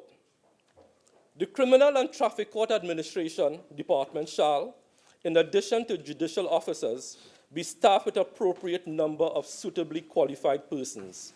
And again, not determined by the politicians of the day as charged, but as determined from time to time by the court executive administrator, and shall include who? Here, public officers. Nah. Public officers. Say that again. They shall include public officers and an appropriate number of persons engaged on contract by the court executive administrator. But there are public officers there. Look at it. Section 21A, public officers. Madam Speaker, under Part 5 on miscellaneous, as I come to a close, the Attorney General is speaking about the importance of sections 24 and 25, where he said that the Rules Committee established under Section 77 of the Supreme Court of Judicature Act Honorable may Member make for the St. rules. Joseph, your original 30-minute speaking time are now spent. Do you intend to proceed? Madam Speaker, if I could resume after tea. Okay, so that, honorable members, it is now 4:27:49. I think it's a convenient time for us to take the suspension. We will resume at 5 p.m.